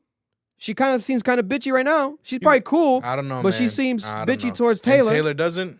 She kind of being bitchy towards Taylor. Taylor don't get what's the Taylor Swift don't give you weird vibes. I think Taylor's offering a little more than Shorty though. Money. Fuck it, that shit. I don't know. Listen, man. Especially after that line saying that she was just with him for the clout and on the phone and shit, and he felt lonely. Yeah, she don't give a fuck. But that's crazy. If a guy did this for a girl, Hmm. if Travis Kelce dressed up like this and took some shots at Kayla Nicole, he would be canceled. He would be tortured. If we're being honest, though. Say he's thirsty. Like he's thirsty, he's a petty, he's a bitch, etc. But Kayla Nicole does it, and it comes off like some bossy, petty boss shit. You know what I'm saying? Bad bitch energy. I don't know. There's something about this where it's like you're definitely hurt. You want him. Like this is a cry out for help almost. Like she definitely likes him still. She still has feelings for this man. It's clear as day. Why not pick another song? Was this before or after the Taylor line? This was after? After. That's a response? This is after the Taylor's. Oh, so she's just responding saying, yo, why your new shorty on my dick, yo? Like, why? Okay, so it could be just a response to a shot. Yeah. She probably wasn't going to do this if Taylor Swift didn't diss her on her album, maybe. So she's responding to Taylor. She's like, I ain't But gonna this is a stay big-ass sharp. response. Yeah. It's a lot of work. You got to do makeup. You know what I'm saying? You got to plan this costume. Like, I think she still likes Travis. Listen, and I don't blame her because, listen, if my ex got with Taylor Swift, let's say Taylor Swift was gay, oof. Brother. You try to join? I'll be crying for 30 nights straight. 30 nights straight. 30 nights straight, bro. Crying like a motherfucker. But God bless. Shout out to the Swifties. Y'all sent me this to cover. I was like, okay. I had to cover this. Also, what do we have here? A documentary came out new on Netflix called The Perfect Neighbor. I hope you guys watch it. I liked it because it was like body camera footage of police officers back to back. It wasn't really like a documentary with a lot of work or editing, but I liked it because I'm like, this is pretty raw because the body camera footage tells a story. It was this white lady who went crazy. She was this neighbor who got annoyed by these kids. They kept going over to a yard next to hers, and she was like, get off my yard, get off my yard. A Karen by definition. Perfect example of a Karen movie. And she ended up, spoiler alert, she ended up shooting and killing one of the kids' mother, which happened to be a black lady, right? And what makes it feel like, is she racist? What's going on was that she, in the past, had shouted to the kids out, the black kids, the hard R, the hard ER, the N-word at the kids, right? Bitch, you're crazy, right? The footage of this woman, when she's in the, first of all, it's so fucking crazy because she didn't go to jail right away. They like sent her home, and the cops had to help her a couple days at home, like going in and out of her house. Like she got this special treatment. Like get the fuck out of here. Then this fucking lady, bro, inside, they're interviewing her. These guys are really good. These officers, these detectives that interviewed her, were really good. Right when they charged her a couple days later, whenever the fuck it was, they charged her. That interview, you guys should watch. It was pretty good. A part of the documentary, towards the end of the documentary, she was about to have a heart attack. Of how intense it was. Because the guy was like, "Do you not feel bad about this? Like, you know, like these kids don't have a." I go online. Like, have you been online recently? What do you see? And she was like, well, they're saying that I threw roller skates. They're lying on me, etc. He's like, you know what I see? I see 4 kids without a mother. Like, you don't feel no empathy, no sympathy. Like, what? Here's a piece of paper. Write something. You don't have no messages for them. Like, you don't have no apology. Like, what are you doing? And they left the room. It was strategic. Yeah. And when they left the room and they came back, she was a different woman. She was like breaking down. She was like, she thought about it. She was like, oh, no, I don't know. And they were like, you got to go. We're getting booked. She was like, no. They're like, no, you're making it harder for us. She's like, no.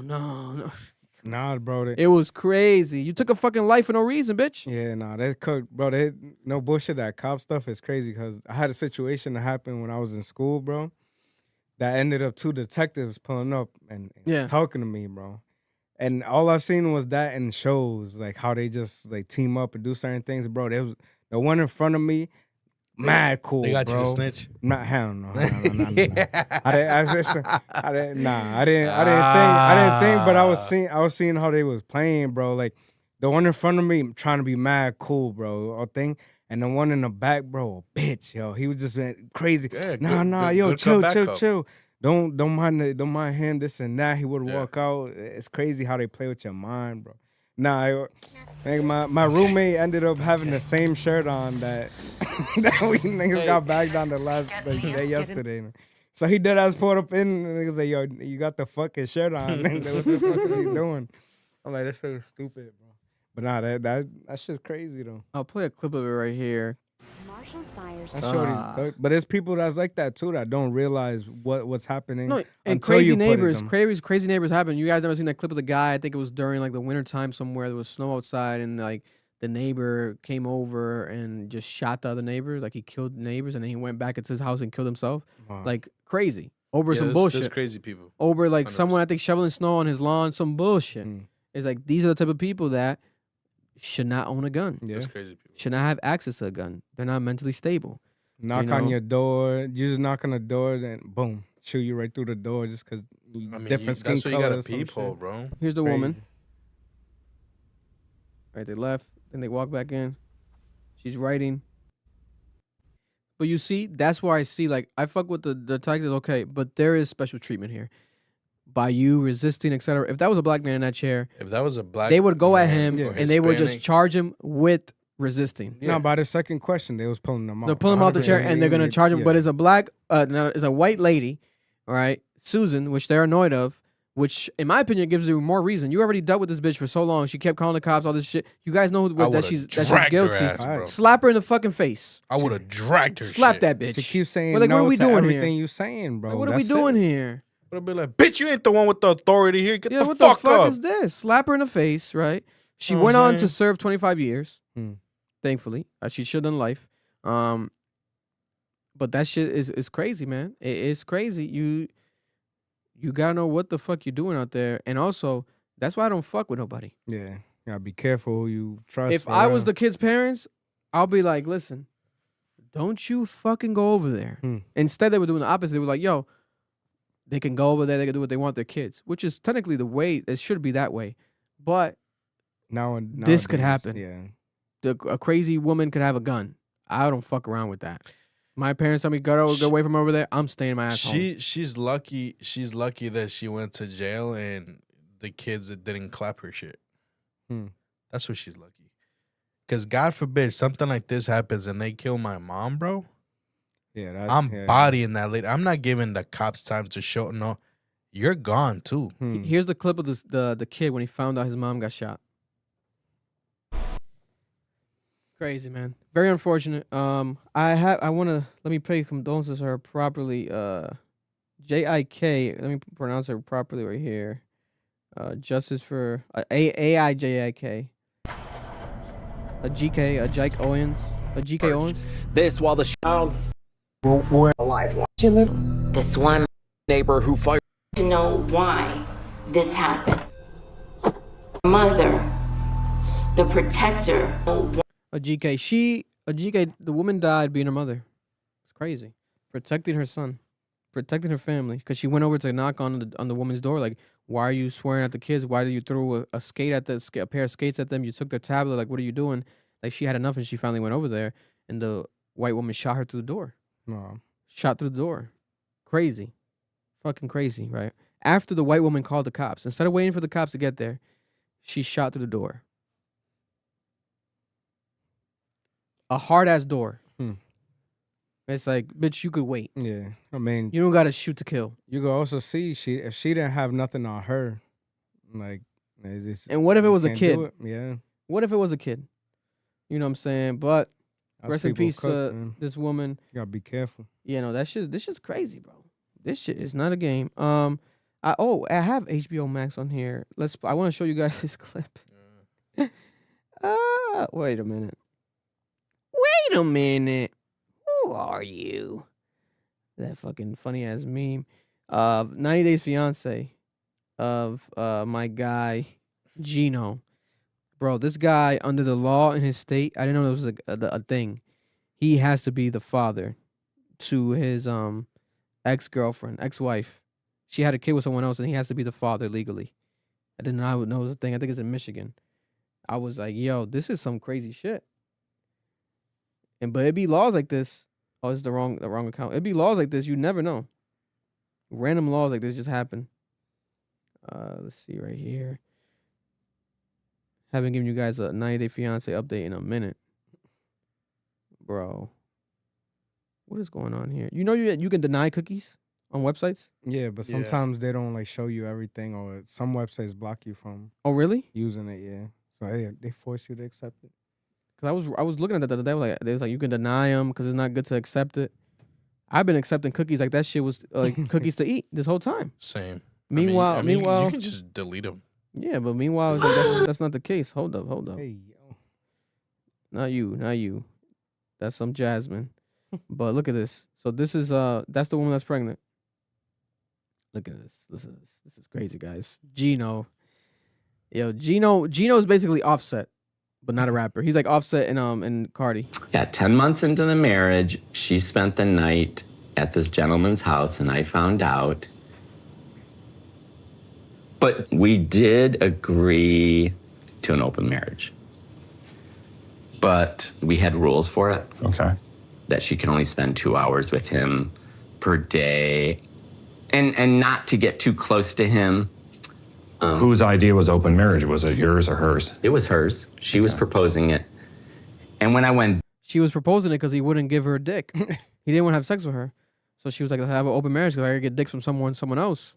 Because of marriage, or he just didn't want to fucking... So you're going to let someone be with someone for 2 hours a day, and you're going to tell me that you ain't going to get close to them? Facts. Nasty. Man. Especially when you want dick. All you need is 5 minutes. Nasty. Back, and I looked at the whole big picture. It's very clear to me that I was used for a green card. I understand why you feel. So for that reason, guess what he did? He called immigration twice and reported immigration twice.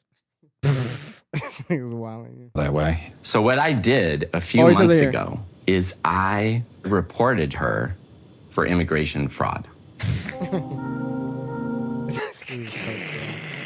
I do this. Fucking bastard. Yeah. I am not letting up on the immigration fraud. I would be happy This motherfucker if looks like the she son gets of that deported. lady. I think she deserves it. That's the son of Susan. Immigration attorney, so maybe you can educate me here. I submitted the green card. When it's started, twice. I submitted it twice because I want to make absolutely sure it got through. Okay. And she moved to Florida with this guy and still married to me. So she got pregnant with a random dude down the street, still married to me, cheated on me, okay, while we're married. For immigration, I really can't speak to. I think you probably know about as much as I do on that. In regards to divorce, there's a huge impact on that. Listen to this. Is there? There is. So the question is the child yours? The child is not mine, it's his. Okay, well, under Michigan law, I'm going to give you some bad news here. You may be aware. Some bad news. Some bad news. Here's the bad news, GINO. As we worked with before that, I'll kind of tell you what the law is. I'll tell you the good news, the bad news, and where I think the likely outcome will go. So under Michigan law, when you are married and a child is born, during that marriage, or the husband here, you're presumed to be the father. Damn. Alright, so Look at his face. Don't go have kids in Michigan, dog. Yo. Shorty Are you know her kidding? laws. Don't get married in Michigan. My bad. That's what I mean. Unfortunately for That's you. crazy. You have a legal obligation and a financial obligation to that child. What? Fuck Michigan. No bullshit. I'm going to I mean, Murray, come on. bro. This is ridiculous. That's understandable. But the basic presumption is that because you are married to Jasmine and you are the husband, she had a child during the marriage, that makes you the father. Damn. With this baby, you have an obligation until the baby turns 18 or graduates from high school. shit. We're talking hundreds of thousands of dollars that you'll be paying in child support if you don't take action. She's up my life. Yo. Damn. So it's good to know your law, cause shit. That's crazy. That is horrible. That's a bad one, bro. But it's like, it's the irony. It's like you're trying to deport this woman. You call immigration on her twice. Yeah. Meanwhile, you just should have given her some dick. You didn't give her dick, so she wanted some other dick, and you said yes. You could have left her. You said, okay, we'll stay together, but you have an open marriage, and you're mad because she got with the guy, and you just got jealous of the guy, and then they started having feelings, as they're going to have feelings for each other because they're only fucking each other. An open marriage, if you're fucking your husband, and then you're fucking another guy, that's different. Because maybe it's like, oh, different type of dick. She's only getting one dick, and it's not your dick, and you're the husband. So it's like, what is, you know what I'm saying? Like, it's bound to happen. Yeah, she don't have that connection with you. It's a younger guy too. He's like in the gym with her. He trains with her. He's fit. Meanwhile, you got Gino's bald old ass. Always wears a hat. Doesn't take the hat off. It's like, this is a different world, brother. That's crazy. This is a young Panamanian woman, I believe. I think she's from Panama. What'd you expect? Ella quiere caliente. Yeah. She wants that. You know what I'm saying? Like, you. Damn. And she ended up winning at the end of the day. And now she ended up Not even winning. Damn. Unless he takes action. Unless he takes Unless he action. takes action. Unless you take action. The dramatic music. No, yeah, this shit fucked me up. I watched this shit this morning. I was Wow, like, God, bro. I didn't know it was like a thing, bro. That's a crazy law. That's why it's good to know your law, yeah, because that's insane, bro. Like, what if the kid comes out nothing like you, bro? Like, he looks nothing, and you got to look at this kid and take care of him and That's call horrible. him son or daughter. Oh, my God. That's horrible. That's hilarious, though. Yo, he's basically Offset and Cardi, you know. But if Offset and Cardi had got married in Michigan, they'd be fucked up. Yeah. They would have been fucked up. But now some local news stories to close out the show. We have here, round of applause. We won Voice of a Generation Award. Another award added to the list right here, along with all the citations and also with the influencer awards here, the Let's Talk podcast award. We officially have now, shout out to Millennial Rhode Island, shout out to my guy Travis at Millennial Rhode Island, Voice of a Generation Award for advancing dialogue on culture and community while showcasing Rhode Island on a national stage. Club Ambition Podcast, Victor Buys, Millennial Rhode Island 10th anniversary celebration. Thank you guys very much. Fire. Appreciate you. Another award added, right? My dad, there was a message he sent me, an audio message crying. He was like, you're my son, you're the voice of Rhode Island. What's going on? And it's like, you know, I'm like, Dad, it's you know, oh shit, there's a sticker on it? Let's take the sticker on it. Off it. We need this shit, make this shit look nice. No stickers on my shit. What the fuck is this, bro? Hold up. Make this shit. I think it's the company that made it though. Shout out to them. Edco. You know what I'm saying? Shit. And actually, I think this blue tape, you think that's blue tape I can take off probably? I was better just to it'll protect whatever. I'll whatever keep it you're on. I standing don't want on, to scratch it, yeah. But it's pretty crazy. I never thought in my wildest dreams that I'd be getting an award in my life. As a kid, I would never, I'm going to grow up one day and people are going to recognize me as the voice of a generation. That's a big time title and achievement. But we appreciate all the love we get. You know, anywhere I go in Rhode Island, the love is consistently. I can go into any hood, anywhere in any city here. I get love everywhere I go. People give me free food. People offer me free drinks. I've gotten free. I won't. Some things I can't say. Some things I can't say on here. I've gotten for free, right? Like people offer things. Like people stop in traffic in the middle of the street just to show love. parents come up to me saying that my kids want to be you. My kids watch you all the time. Can I take a photo to send to my kids? I go and speak at schools all the time. It's something that's insane. I would never imagined it. I'm 27 years old. I'm just a 27-year-old kid from the south side of Providence. But this is real and this is happening. So since it's here, let's appreciate the flowers while we still are here to smell them. Voice of a Generation Award. I'm still kind of sinking in this type of achievement, but it's real and it happened. So we want to, also thank you all, because without your support, without the viewers, without the people that support us and every single thing that we do, every single like, every single comment, every single follow, every single reshare, every opinion, love us, hate us, it all matters, because without it, then we wouldn't exist. There's nothing. There's no interaction, and there's nothing, there's nothing out there. But people are recognizing us, and we are helping putting Rhode Island on the map. So that's something we take pride in. Wherever we go, the Rhode Island kids, the Rhode Island podcast, the Rhode Island this, the Rhode Island that. So thank you. Smallest state in the country, but we have a voice of a generation right here, according to the people. That's, what I'm saying? Some people will call me over the weekend. They're like, yo, you're a little dark. I'm like, what the fuck you mean? Little Dark's in jail. What the don't fucking offend me. They're like, no, you're the voice. They're like, yo, you're the voice. The voice and the hero. You're the voice and the hero. The voice. You're the voice of the streets, bro. You're the voice of Providence, voice of Rhode Island. So I guess I am Little Dirk. Minus the ops. The alleged illegal activity. Minus the jail time. Minus the jail time. I'm Dirkio. You know what I'm saying? I'm Dirkio, but I'm Chicago's Jay-Z. Also, shout out to Providence. Wait, what was I gonna do? Oh, The Graduate. We stayed over the weekend at the Graduate Hotel. We did a haunted hotel live stream sleepover, and we also are doing a YouTube documentary. We're editing it soon to post it on YouTube. 24 hours at the most haunted hotel in America. That's what it was officially titled in the year 2000, the most haunted hotel in America, the Graduate Hotel, formerly known as the Biltmore Hotel. We stayed there, and I think it's haunted.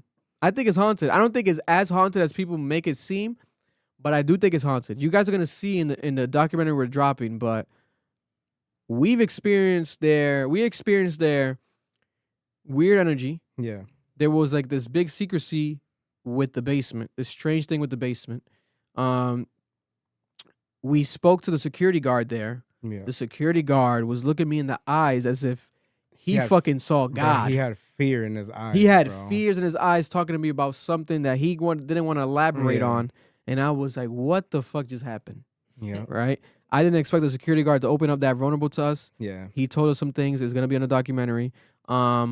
We also, we have drone footage of the entire building. There's stuff on the roof. Yeah. We're going to show you guys what's on the roof in the documentary. Make sure to watch it on the YouTube channel soon, Club Ambition YouTube channel. Yeah. I think one of the biggest thing too is, I don't think the guys are playing with us, but there was a sign. Tell them. You were shit, bro. So I mean, the whole night it was fire. We were doing our thing. There was a lot of watch the video. It's actually crazy, like very creepy. But in the morning, we slept the night. Everything was chill. In the morning, we got a little sign, and it was that thing just confirmed the whole night while we were there, and it just brought chills. So the guys are saying none touched it, but we found a handprint on the mirror. So y'all probably see that in the video. Found a handprint on the mirror, and while I was recording, there was a little orb that passed by, I guess to say, yeah, that shit's real, bro. That's me, dog. That's me. I'm here. And it flew away. I got goosebumps right now because no bullshit. Waking up to that was crazy, yo. That really told us like we were with you. Something was with us. I put it on my soul, bro. I didn't touch no mirror. The only one that probably could have set it up was Marloon because he left a little earlier the next morning. But he's saying nah. I didn't do that. Bro, I didn't go to bed. Y'all would see that fingerprint. My alarm went off. I threw on my shoes. I grabbed my backpack and I dipped. We live streamed and filmed our entire time there sleeping. I still have to look at that footage to see if anything moved at all. Yeah. We had some paranormal activity hunting gadgets. right, where we walked around with it, detecting electromagnetic fields. We try to went talk with into them. we went into the ballrooms where allegedly a man jumped from. The No, 18th not allegedly. floor. He did. He 3 years He did. ago. A man jumped from 3 the years ballroom kitchen floor, 18th floor, top floor. We went there to see, check out That if this was even a real floor. That I did not go into that. You know, into that kitchen. allegedly none of us did. It was all AI. Yeah. But You'll see the video. you'll see the footage of that coming out soon too. I feel like I'm leaving something else. Allegedly, it was at the hotel. The tarot card reader. We had a tarot card reader pull up, and she was dope. She knew more about this shit than us. She was an expert in this. She read Erlin's cards. She Yep. read Noel's. Noel's cards, and they were both accurate. Yeah, She's that's- never met Noel and For real. Erlin That's in kinda their crazy, life, bro. and they were both accurate. And they both made sense. They Yeah. both pertain to their life on a personal level. Erlin teared up. It got emotional. Shit was tough. We got way more content and way more of an experience than I expected. Yeah. I thought we were gonna pull up. It's gonna be some bullshit. I think it's haunted, but I just don't think it's like evil haunted. Yeah, like, it's not. I just nothing think there's my just some level. history in there of death. Because a lady who came to read the cards, she walked in and said, I don't sense evil, but I sense something there though. She said, but it's not here to hurt us. Like it's just here to be with us. And then it was like, what the fuck, bro? And then the we hand did the shit, dowsing rod too, and then we Yeah. asked like if it's okay with us being there, and it said yes. I and believe yeah, it was moving. It said it moved to yes. It was so the person we talked to ended up saying that it was a male. Like they said yes, there was a male. And yeah, no, that after that it was just like it was crazy. Like it was intense. That was an intense moment. The 1,000 rods, that I don't believe in. that was a little, I'll keep it a stack with you. No bullshit. That I though. don't believe in. I But wasn't the even other trying stuff, to move it though. the feelings and stuff like that we had and shit like that, I 100%. 1,000 rods, I don't believe that shit. Yeah, that was a little. I'll keep it a stack with you. It was a little crazy, but I tried hard not to move it. So no bullshit. Me like just being there, and then going, okay, so this is this and that, and that shit just going mad creepy slow, and then I'm like, okay, and then boom, it just reset again, bro. Like what the fuck? We're gonna have Vic go to his house and try it over there and see watch that it. It'll shit. move. Yeah. I think that's BS. You know, we'll bring it in. We'll bring it in. Locotron was mad funny, bro. Locotron He grabbed was that hilarious. shit Shout the out to next Locotron. morning. Locotron was in on the every picture. Yo, tell me what's good. Maldito fantasma, está aquí, maldito fantasma. Yeah, that was crazy. But that hand stuff, no bullshit. That was the most like intense feeling I felt. That's like press. That was That's like press. crazy, bro. Weren't you guys looking at the mirror yesterday? Yeah. I mean Saturday you was like, yo, there's something behind the mirror. Yeah, he wanted to check because We the checked mirror was like it had a hole in the back. You didn't touch it? Nah, bro. No. I was on this. I was like back on the of it. side. So Yeah, we pulled it. We tried to almost rip it off the wall, but we didn't touch the front of it. Like I was holding the edges and shit. That's why. But the reason I told him that was because the electromagnetic field thing was going off in the middle of the mirror. Like he was seeing it was spiking in the middle of the mirror. But then I'm like, I looked at the side and I got Imagine scared. that shit was a double-sided shit. But he was like, some shit's behind this, because bro. it looked like a hole behind the mirror. No, I know. Because the wallpaper's peeled on the side. on the side of the bathtub, it's not pressed against the wall. Yeah, I saw that. And I told him that I'm like, I think there's a hole behind here, and we pulled it back, and it was just the painting, the wall paint, like the wallpaper shit. I thought it was a hole. Yeah, that's why I was scared and grabbed him. I'm like, nah, bless you. I'm like, I need someone to look at this because I can't just die in here myself. Gotta die with somebody. But it was crazy, man. We're gonna show you guys all the footage soon. 24 hours in the most haunted hotel in America coming soon. We're giving you guys that content, drone footage and everything.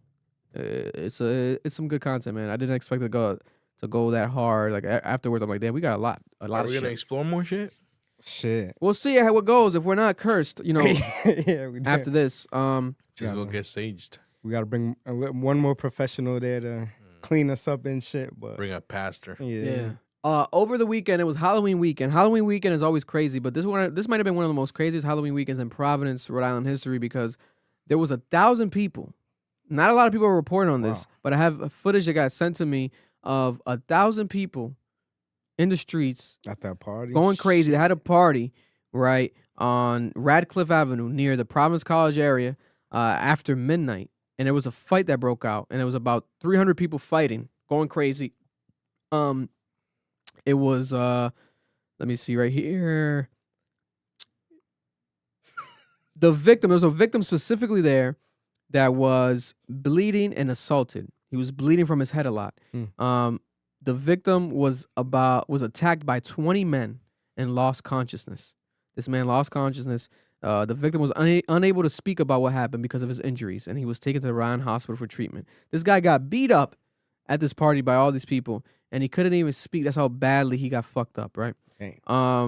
The suspect dressed in black on a scooter who ran off when officers tried to stop him, they said. They pointed out one suspect that was a part of it, supposedly. He got lost in the crowd. A gun... Police said that a vehicle was towed from the scene after it got stomped on by people and the windows got broken into. People were jumping on it. A gun fell from one suspect's waistband during the assault. According to the report, police said that they received numerous calls overnight for disturbances, shots fired, and loud music, large crowds and assaults, but no shell casings were found and no gunfire was heard while officers were on the scene, though. It was a pop-up Halloween party that created traffic and parking issues. It was promoted. They're saying it might have been promoted like hours before it happened, like last minute pop up party that they do. And so many people showed up. And mad people, almost like 1,000 people showed up, right? Let me see before I show the footage to people. Okay, so they're saying that there might be some ties to this and street takeover events that are happening within New England. There's street takeover party events happening in Boston and in Fall River. Police believe that this might be tied to this, that this was the same type of people doing these events, like a pop-up party. They're doing it all over New England. They always do that shit in PC. That's crazy. They always do that shit in PC. Yeah, but PC party's hard, so it might not be related to anything They new. always do that shit, bro. Because when I used to work around there, bro, the It's shit always that I would crazy. see, bro, the cars, customers coming in complaining that shit got broken and this and that, and looking for parts not to fix it. Wow. A car got flipped like a block over from work. I'm like, it's a PC thing, bro. Yeah. So here we have exclusive footage that I showed the guys off camera. Shit, man, loud. Let me airplay on the TV.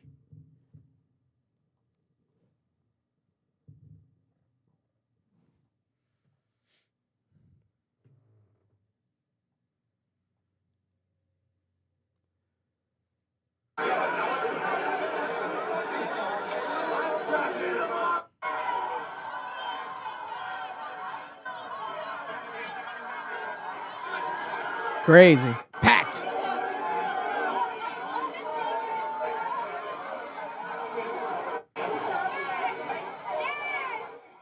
I'll tell you, there's some weak ass shaking. I'll tell you that right now. At random.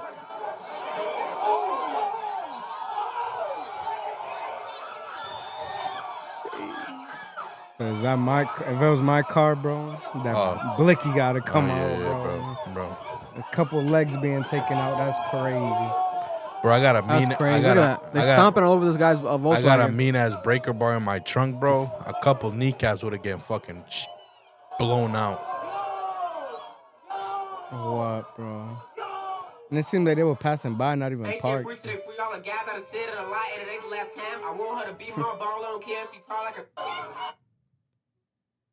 Look, they started robbing from the guy's car.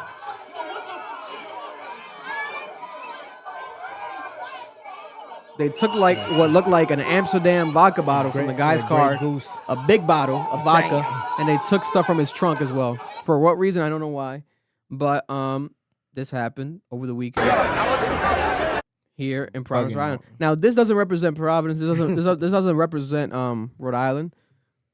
For those who don't know, like this is not okay. We shouldn't be celebrating just a Halloween like this. This is a bunch of idiots. This is a bunch of idiots, bro. Bunch of goofies. A bunch of idiots, you know, like this shit, like come on. Like calm the fuck down. Like what do you get from this? What benefit do you get from this other than making the city look bad, making us look bad, making, you know, yourselves look bad? Like God forbid the guy who got his car stomped on had a gun and just started shooting everybody. Yeah. And that's from what I'm looking at it, he was being threatened, bro. You're getting your car destroyed. Who knows if they was gonna grab you? So he had the right to start firing at anybody. That's crazy. Kids is cooked. Celebrating Halloween but don't be idiots. Yeah. Go fucking. What happened to trick or treating? What happened to trick or treating? What the fuck happened to trick or treating? No more candy. The candy's cracked. Kids ain't trick or treating no more. They stumping on cars. What's going Instead on? of taking candy, they're taking perks. Ah, They popping damn. perkies. Taking bottles off of whips. Yeah. That's crazy. And last but not least, also want to right here talk about this story. That's just crazy story, right? 6 people arrested in Rhode Island after a woman's dead body in the woods, right? This was in the Pawtucket woods. I didn't even know Pawtucket had woods. This shit's crazy. I didn't know Pawtucket had woods. I'm not gonna lie. Nearly a dozen people gathered outside the Central Falls Police Department Saturday evening to mourn the death of a young woman who was found in the woods in Pawtucket last week. 24-year-old Erica Batter. Rest in peace to Erica Batter, 24 years old, young. She's currently deemed suspicious. Her death is right now a suspicious death, and it's under investigation by Central Falls and Pawtucket Police. They're trying to get justice for this. It gets crazier because her body was found by Pawtucket Police, in a wooded area Monday. Police there believe that her death happened in another area, leading them to contact Central Falls Police when their investigation brought them to a home in Central Street in Central Falls. A total of 6 people have been arrested and charged with the failure to report a death. 3 of the individuals were arrested Tuesday last week, while the other 3 got arrested Wednesday last week. One of the 6 individuals arrested was a 44-year-old Brittany Turpinine, who court documents say that she was this woman, Mrs. Batter's roommate. She also faces a domestic felony assault charge as well. They're holding another memorial, I believe, on November 9th. Yes, right? Yes, that's next week. This is fucking crazy. Let me see if I see if they named the other people here. I could have sworn they named the other people.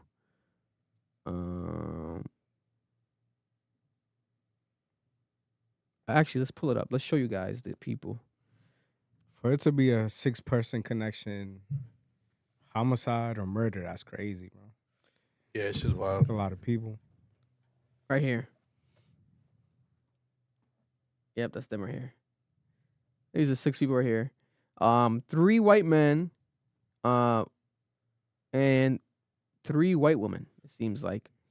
They all have horrible haircuts. It might be 4 men. I think it's half. Nah, half. well, we'll look here. Let's tap into I think this. it's 3.5 and 2.5. I think it's a gay woman. Yeah, Joshua Brunell Arnold, 34 years old. Christopher Kordaluski, 22 years old, young, 22 years old. Elizabeth Durand, 40 years old. Andrew Cornell, 28 years old. And Stephanie Bitzer, 37 years old. And Brittany Turpinine, Brittany, 34 years old, like we said earlier. All 6 individuals arraigned at the 6th District Court in Providence, Rhode Island. This is Brittany. Oh, this is the woman that has past history. This is Stephanie Bitzer, right? Looking like she's guilty of something because she looks sad as fuck. Maniac Andrew Cornell, at least in my opinion. Elizabeth Duran, looking very sad as well. Might be guilty of something. She didn't want to do it. Christopher Kordaluski. That's crazy. And this is Joshua Brunell Arnold, Central Falls Police Department. What do we think happened here? 6 people, a woman's dead body moved to a wooded area. Also, what makes them think that they could get away with this? This is 2025. People have to stop thinking like they are an HBO Max show. You guys are not, you're not Mark Ruffalo. This is not Task. Like, you guys are not, this is not the Bourne Identity. Like, you guys think like you're Jason Bourne. Like, why do this? Like, you're going to get caught. Yeah. And especially if you do something and you add more crime to it, you're moving the body. So it seems like obviously they try to cover the shit up. It's like, you're going to kill the woman, try to cover it up, 6 people involved. And the thing is, if any of them helped at all move the body, don't they get charged for murder in a sense too? Yeah, because isn't it like you're accomplice now to the murder? Yeah, yeah.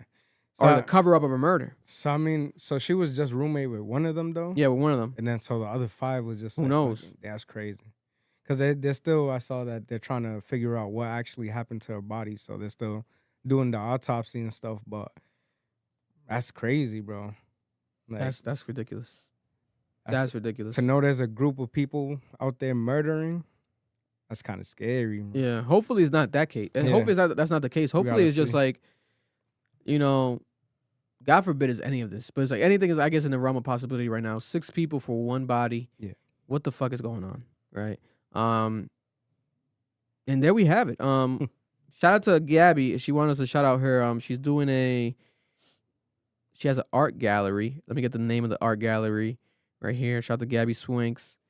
Gabby Swinks. She has a art gallery, La Casa de Cartas, happening this Saturday at 72 Ingley Street in Providence, starting at 5 p.m.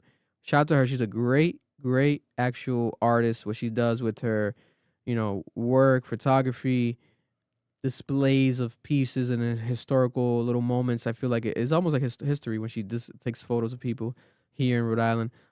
Shout out to her and support this event that's happening. Also, shout out to right here, my homegirl Kimberly. Kimberly unfortunately has a father who was diagnosed here in Rhode Island with brain cancer. And there's a brain cancer research fundraiser for the Rhode Island Hospital Foundation. It's called A Reason to Run and Walk. This is the second annual one they're doing. It's a 4.1 mile run and walk. Saturday, November 8th as well in Johnston, Rhode Island. Johnston High School. They're meeting there at 9 a.m. for registration. And the run and walk is from 10 to 2 p.m. If you're looking to support them, make sure to support them. Much condolences to her family, and anyone out there going through brain cancer, any cancer of any kind right now. Coming off the Cancer Awareness Month, October. But we're still, as always, Cancer Awareness Month. Every month. October is breast cancer, and now I think this month is pancreatic cancer. So, God bless. 90 people have registered to this, and $30,000 have been raised so far with 140 donations. Round of applause to them. That's dope. God bless. That's amazing. And yeah, man, we love y'all. We appreciate y'all. Thank you for all your support. And that's Cap. That's Cap. And that's Cap. See y'all next week. Hopefully none of us are haunted. Noel, man. Hopefully Noel's back. Noel, I got the chills and shit, man. You know what I'm saying? Yeah, we love y'all.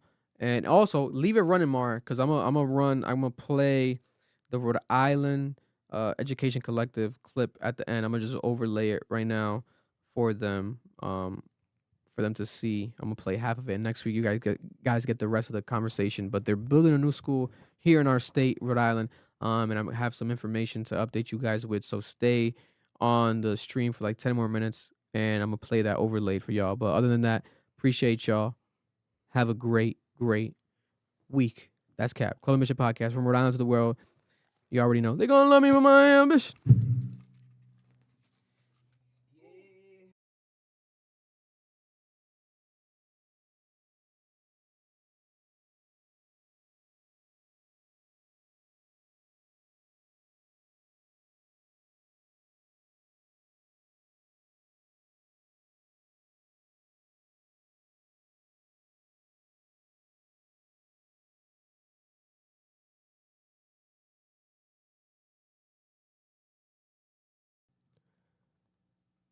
Welcome, everybody. A quick segment right here. This is brought to you by the Rhode Island Education Collective. I'm Victor Baez. This is Club Ambition Podcast. And we have here the founder and the CEO. And also he brought with us a special guest, an actual student here in Rhode Island. Victor, introduce yourself to the people. Another fellow Victor in the studio today, guys. Yeah, good to be with another Victor. I'm Victor Capellan. I'm the founder and CEO of the Rhode Island Education Collective. Yes, sir. And introduce who is to the right of you, Victor, with us today. Yeah, I'm excited to have Caden Xavier, who is a senior at the Met High School here in Rhode Island. So, Caden, go take it away. Hi, my name is Caden. Like Victor said, I'm a senior at the Met High School. And I don't know what else to say. You know, listen, is this both for your first podcast ever? Both of you? Yeah. Guys, It Caden, is. and then It is. yeah, listen, it's you chose the right one. I'll say that much. But talk to people real quick, right? You are the founder and the CEO of the Rhode Island Education Collective. Victor, talk to the people about your story when it comes to, you know, you're attached to this Rhode Island brand company now, and especially something that's very significant because it has to do with the education of the future generation of the state. How did that start? Like, what's your Rhode Island story? Were you born here? What's your history here in Rhode Island, for those who don't know? Yeah. So let me start, and just say, Victor, I came to this country when I was 12 years old. I came to Roger Williams Middle School. Wow. That's where I started. And then went to Central High School. And from Central, I started to see that there were different opportunities, different paths, right, for a lot of us. And some of us got lucky, is the way that I'm going to put it. And I ended up with a group that went to the University of Rhode Island through the Talent Development Program. Yep, TD, so just like me. TD Yep. Nation. Yep, just right? like So me. TD Nation gave me that opportunity, and it was there that I saw that there was so many other students that also had tremendous potential, that had tremendous promise, but for some reason they were not there, right? And that's when I started to look and figure out, so what's happening in our education system? My mom came here to bring my brother and I for a better future from the Dominican Republic. So when we left DR, we knew, we were like, we're on a quest for something. And when I got to URI, I said, I have to focus, I have to dedicate my life to helping others. Yes. And it was from there that I started really going into community service, education. Yes. I got a chance to work for the Providence schools, got a chance to work in New York as a principal at a high school. I came back to Massachusetts and worked there. Then I came back home to Rhode Island and worked a number of years in Central Falls. And I was able to make it to become the superintendent in Central Falls, to also be the senior advisor to the commissioner at RIDE. So I had a lot of opportunities in this story, but something kept on missing. Everywhere that I was, there was something. There was that half of the students that weren't making it for whatever reason. And I decided to go back and rededicate my work with community, with families, with students. And that's where the idea of the Education Collective came out, to go back and being with the community, to do this work a little bit from the outside, to support the system, but also to put some pressure on the system as well. And going back to your time, right, you were formerly a superintendent at Central Falls, right, schools at Central Falls. Talk about that experience and what was the best and worst things that you've experienced being a superintendent here in Rhode Island at Central Falls, especially, I want to say, because for those who don't know, Central Falls is known as one of the poorest, if not the poorest, town cities in Rhode Island in the state. So a lot of the students there, shout out to them. I've had I've had moments with them, teaching them how to do podcasts out there. What was that experience with you as the superintendent over there at Central Falls? Yeah. One of my best educational, professional experiences, but also one of my most difficult, personal and professional. And I say that, Victor, because I saw the interest, I saw the dreams, I saw the drive of students and families who wanted, something better, something bigger. They were putting in the work, but somehow the system was letting students down. And I said this a number of times. I used to tell people, it's not you, it's me. It's the system that's not providing something. There's a missing piece. There was something that I always felt that we were not doing enough. Yeah. And unfortunately, I have to say that I wish I was in Central Falls longer. I wish that I stayed there longer, because the work that people are doing in Central Falls is great. The dreams there are great, but somehow the system just not, measuring up to the potential of the students there. And so that's why I say it was difficult, and it was, heart-wrenching in many times when I saw the potential of some of our students, and we were not able to provide for them what they needed. Yes. We were not able to really meet the moment for the students.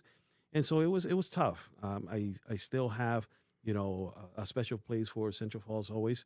And I say that not in a way where it's like, oh, pobrecito Central Falls. No, not like that. Because they just have tremendous promise, tremendous potential, and we need to continue to support the work that's happening there. We also need to continue to push the system in terms 100%. Of what's being provided for students in Central Falls, but also in Providence and many of our urban cities here in Rhode Island. No, 100%, man. People can say whatever they want about Central Falls, but at the end of the day, there's living testimonies of examples of very much successful stories out of there. Like Viola Davis, in my opinion, is the greatest actress of all time. You know, she's from Central Falls, so no one can ever question what that, you know, area of the state breeds, because there's a lot of amazing potential and talent out there. But also a question I had in mind for you, Victor, when it comes to the comparisons between the education system, the school system here in Rhode Island and in Massachusetts, right? Because in Massachusetts, you're someone that you were a superintendent in Central Falls, Rhode Island, but you also were a superintendent assistant in Fall River, Massachusetts, right? And you also were a principal in Brooklyn, New York. That's, you know, a wide range of, I would imagine, you know, a type of role. That's a very crazy role. You've experienced it all, I would imagine, when it comes to the education system and dealing with students. What's that biggest difference you would say between Rhode Island and Massachusetts and your time in New York and Brooklyn? Yeah, so I have to say, you know, when I got to New York in 2002, it was a time when the mayor at the time, Bloomberg, brought in Chancellor Joel Klein to create one of the biggest overhauls of education of all times. And 20 years later, I still stay in touch with a lot of my students, a lot of my teachers, a lot of my colleagues. And that time, they were really digging in to say, let's do something different. Let's bring community in. So a lot of the ideas that I have in terms of how you connect families, how you connect communities came from that time in New York, where I saw that when you have a student that has tremendous potential, the schools can't do it alone, but they can connect with community. They can bring in resources, 100%. and we have to make sure that we're doing it in support of those families, with the families, bringing them in to be a part of it. And so I saw a lot of that in New York. I then went to Massachusetts. I went to Fall River, and there I saw how the state supported education. I saw how the state provided, how the state also held schools accountable. And, you know, Fall River, we had a lot of challenges there as well.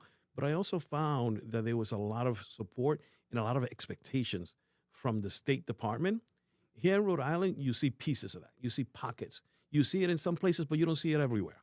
I think that, you know, you're starting to see some of that in Providence. You're starting to see that with what the commissioner's been doing. But it's just in pockets and is not a coordinated effort. It has not been a coordinated effort that has benefited all of the students. Community isn't always brought in. Families aren't always listened to. You may listen to some families, but not all. You know, provide opportunities for some students, but not all. And so that's what I see here in Rhode Island. And like I said, I've been, you know, a product of the system. I've worked in the system. And so I also have a lot of praise for people who do great work, but I also have a lot of criticisms and a lot of areas where we, including myself, did not live up to the need and the potential of the students. And talk to the people, for those who don't know about this New England Technical Academy, right? The NETA, the New England Technical Academy, and how that is supposed to be something now to help the Rhode Island education. Break that down for the people out there that don't know, Victor. Yeah, so we have this big idea, right? That we need to make sure that our students, again, in meeting their potential, in making sure that they have what they need. Came up with this plan through a number of different groups working together, bringing people together. And it is the concept. People always say, you know, college is not for everyone, and, you know, they should be prepared to go into the trades. And they should be, and I agree with all of that. But my thing is that you, as a high school, have to prepare students for both college and career. And then once that student, as Caden is about to do, he's at the edge of, you know, making his graduation. It's his choice what he does next. But the school needs to have prepared him for college and career, and then he makes a choice. And so what we're doing with New England Tech, and they are the sponsor of this school, this is going to be an independent charter public school that we are proposing to serve grades 9 through 12. And provide 3 different pathways in engineering. We're talking about drone technology. We're talking about game design, software engineers. We're talking about IT, making sure that we have cybersecurity. We're talking about artificial intelligence. And the third pathways is in health sciences. We're talking about surgical care. We're talking about veterinary care. So these are careers of the future. We want to make sure that the students are prepared to leave New England Technical Academy, the high school, prepared to go into any of those fields, but they're going to leave there with 1 year of college at least.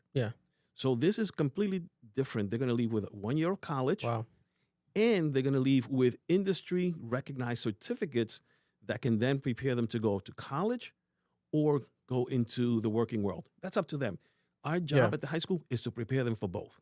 And the proposal, I saw also that the proposal has a 75% of the slots being reserved for Providence, Pawtucket students, correct? Speak about that and the equity and access situation with that. Yeah. So we're making sure that this high school will be accessible for students that need that opportunity. And so what we said is if we reserve 75% of the seats for students in Providence and Pawtucket, then the rest of the 25 will be available to the rest of the state. Students will be able to enter through an open enrollment process that all students, but we're going to make sure that we are specifically looking for multilingual learners, differently able students, students that haven't had that opportunity. You know, you have the Met, for example, we just talked about. You have Davis, people have talked about. They have waiting lists because students want these kinds of schools. This will be another opportunity.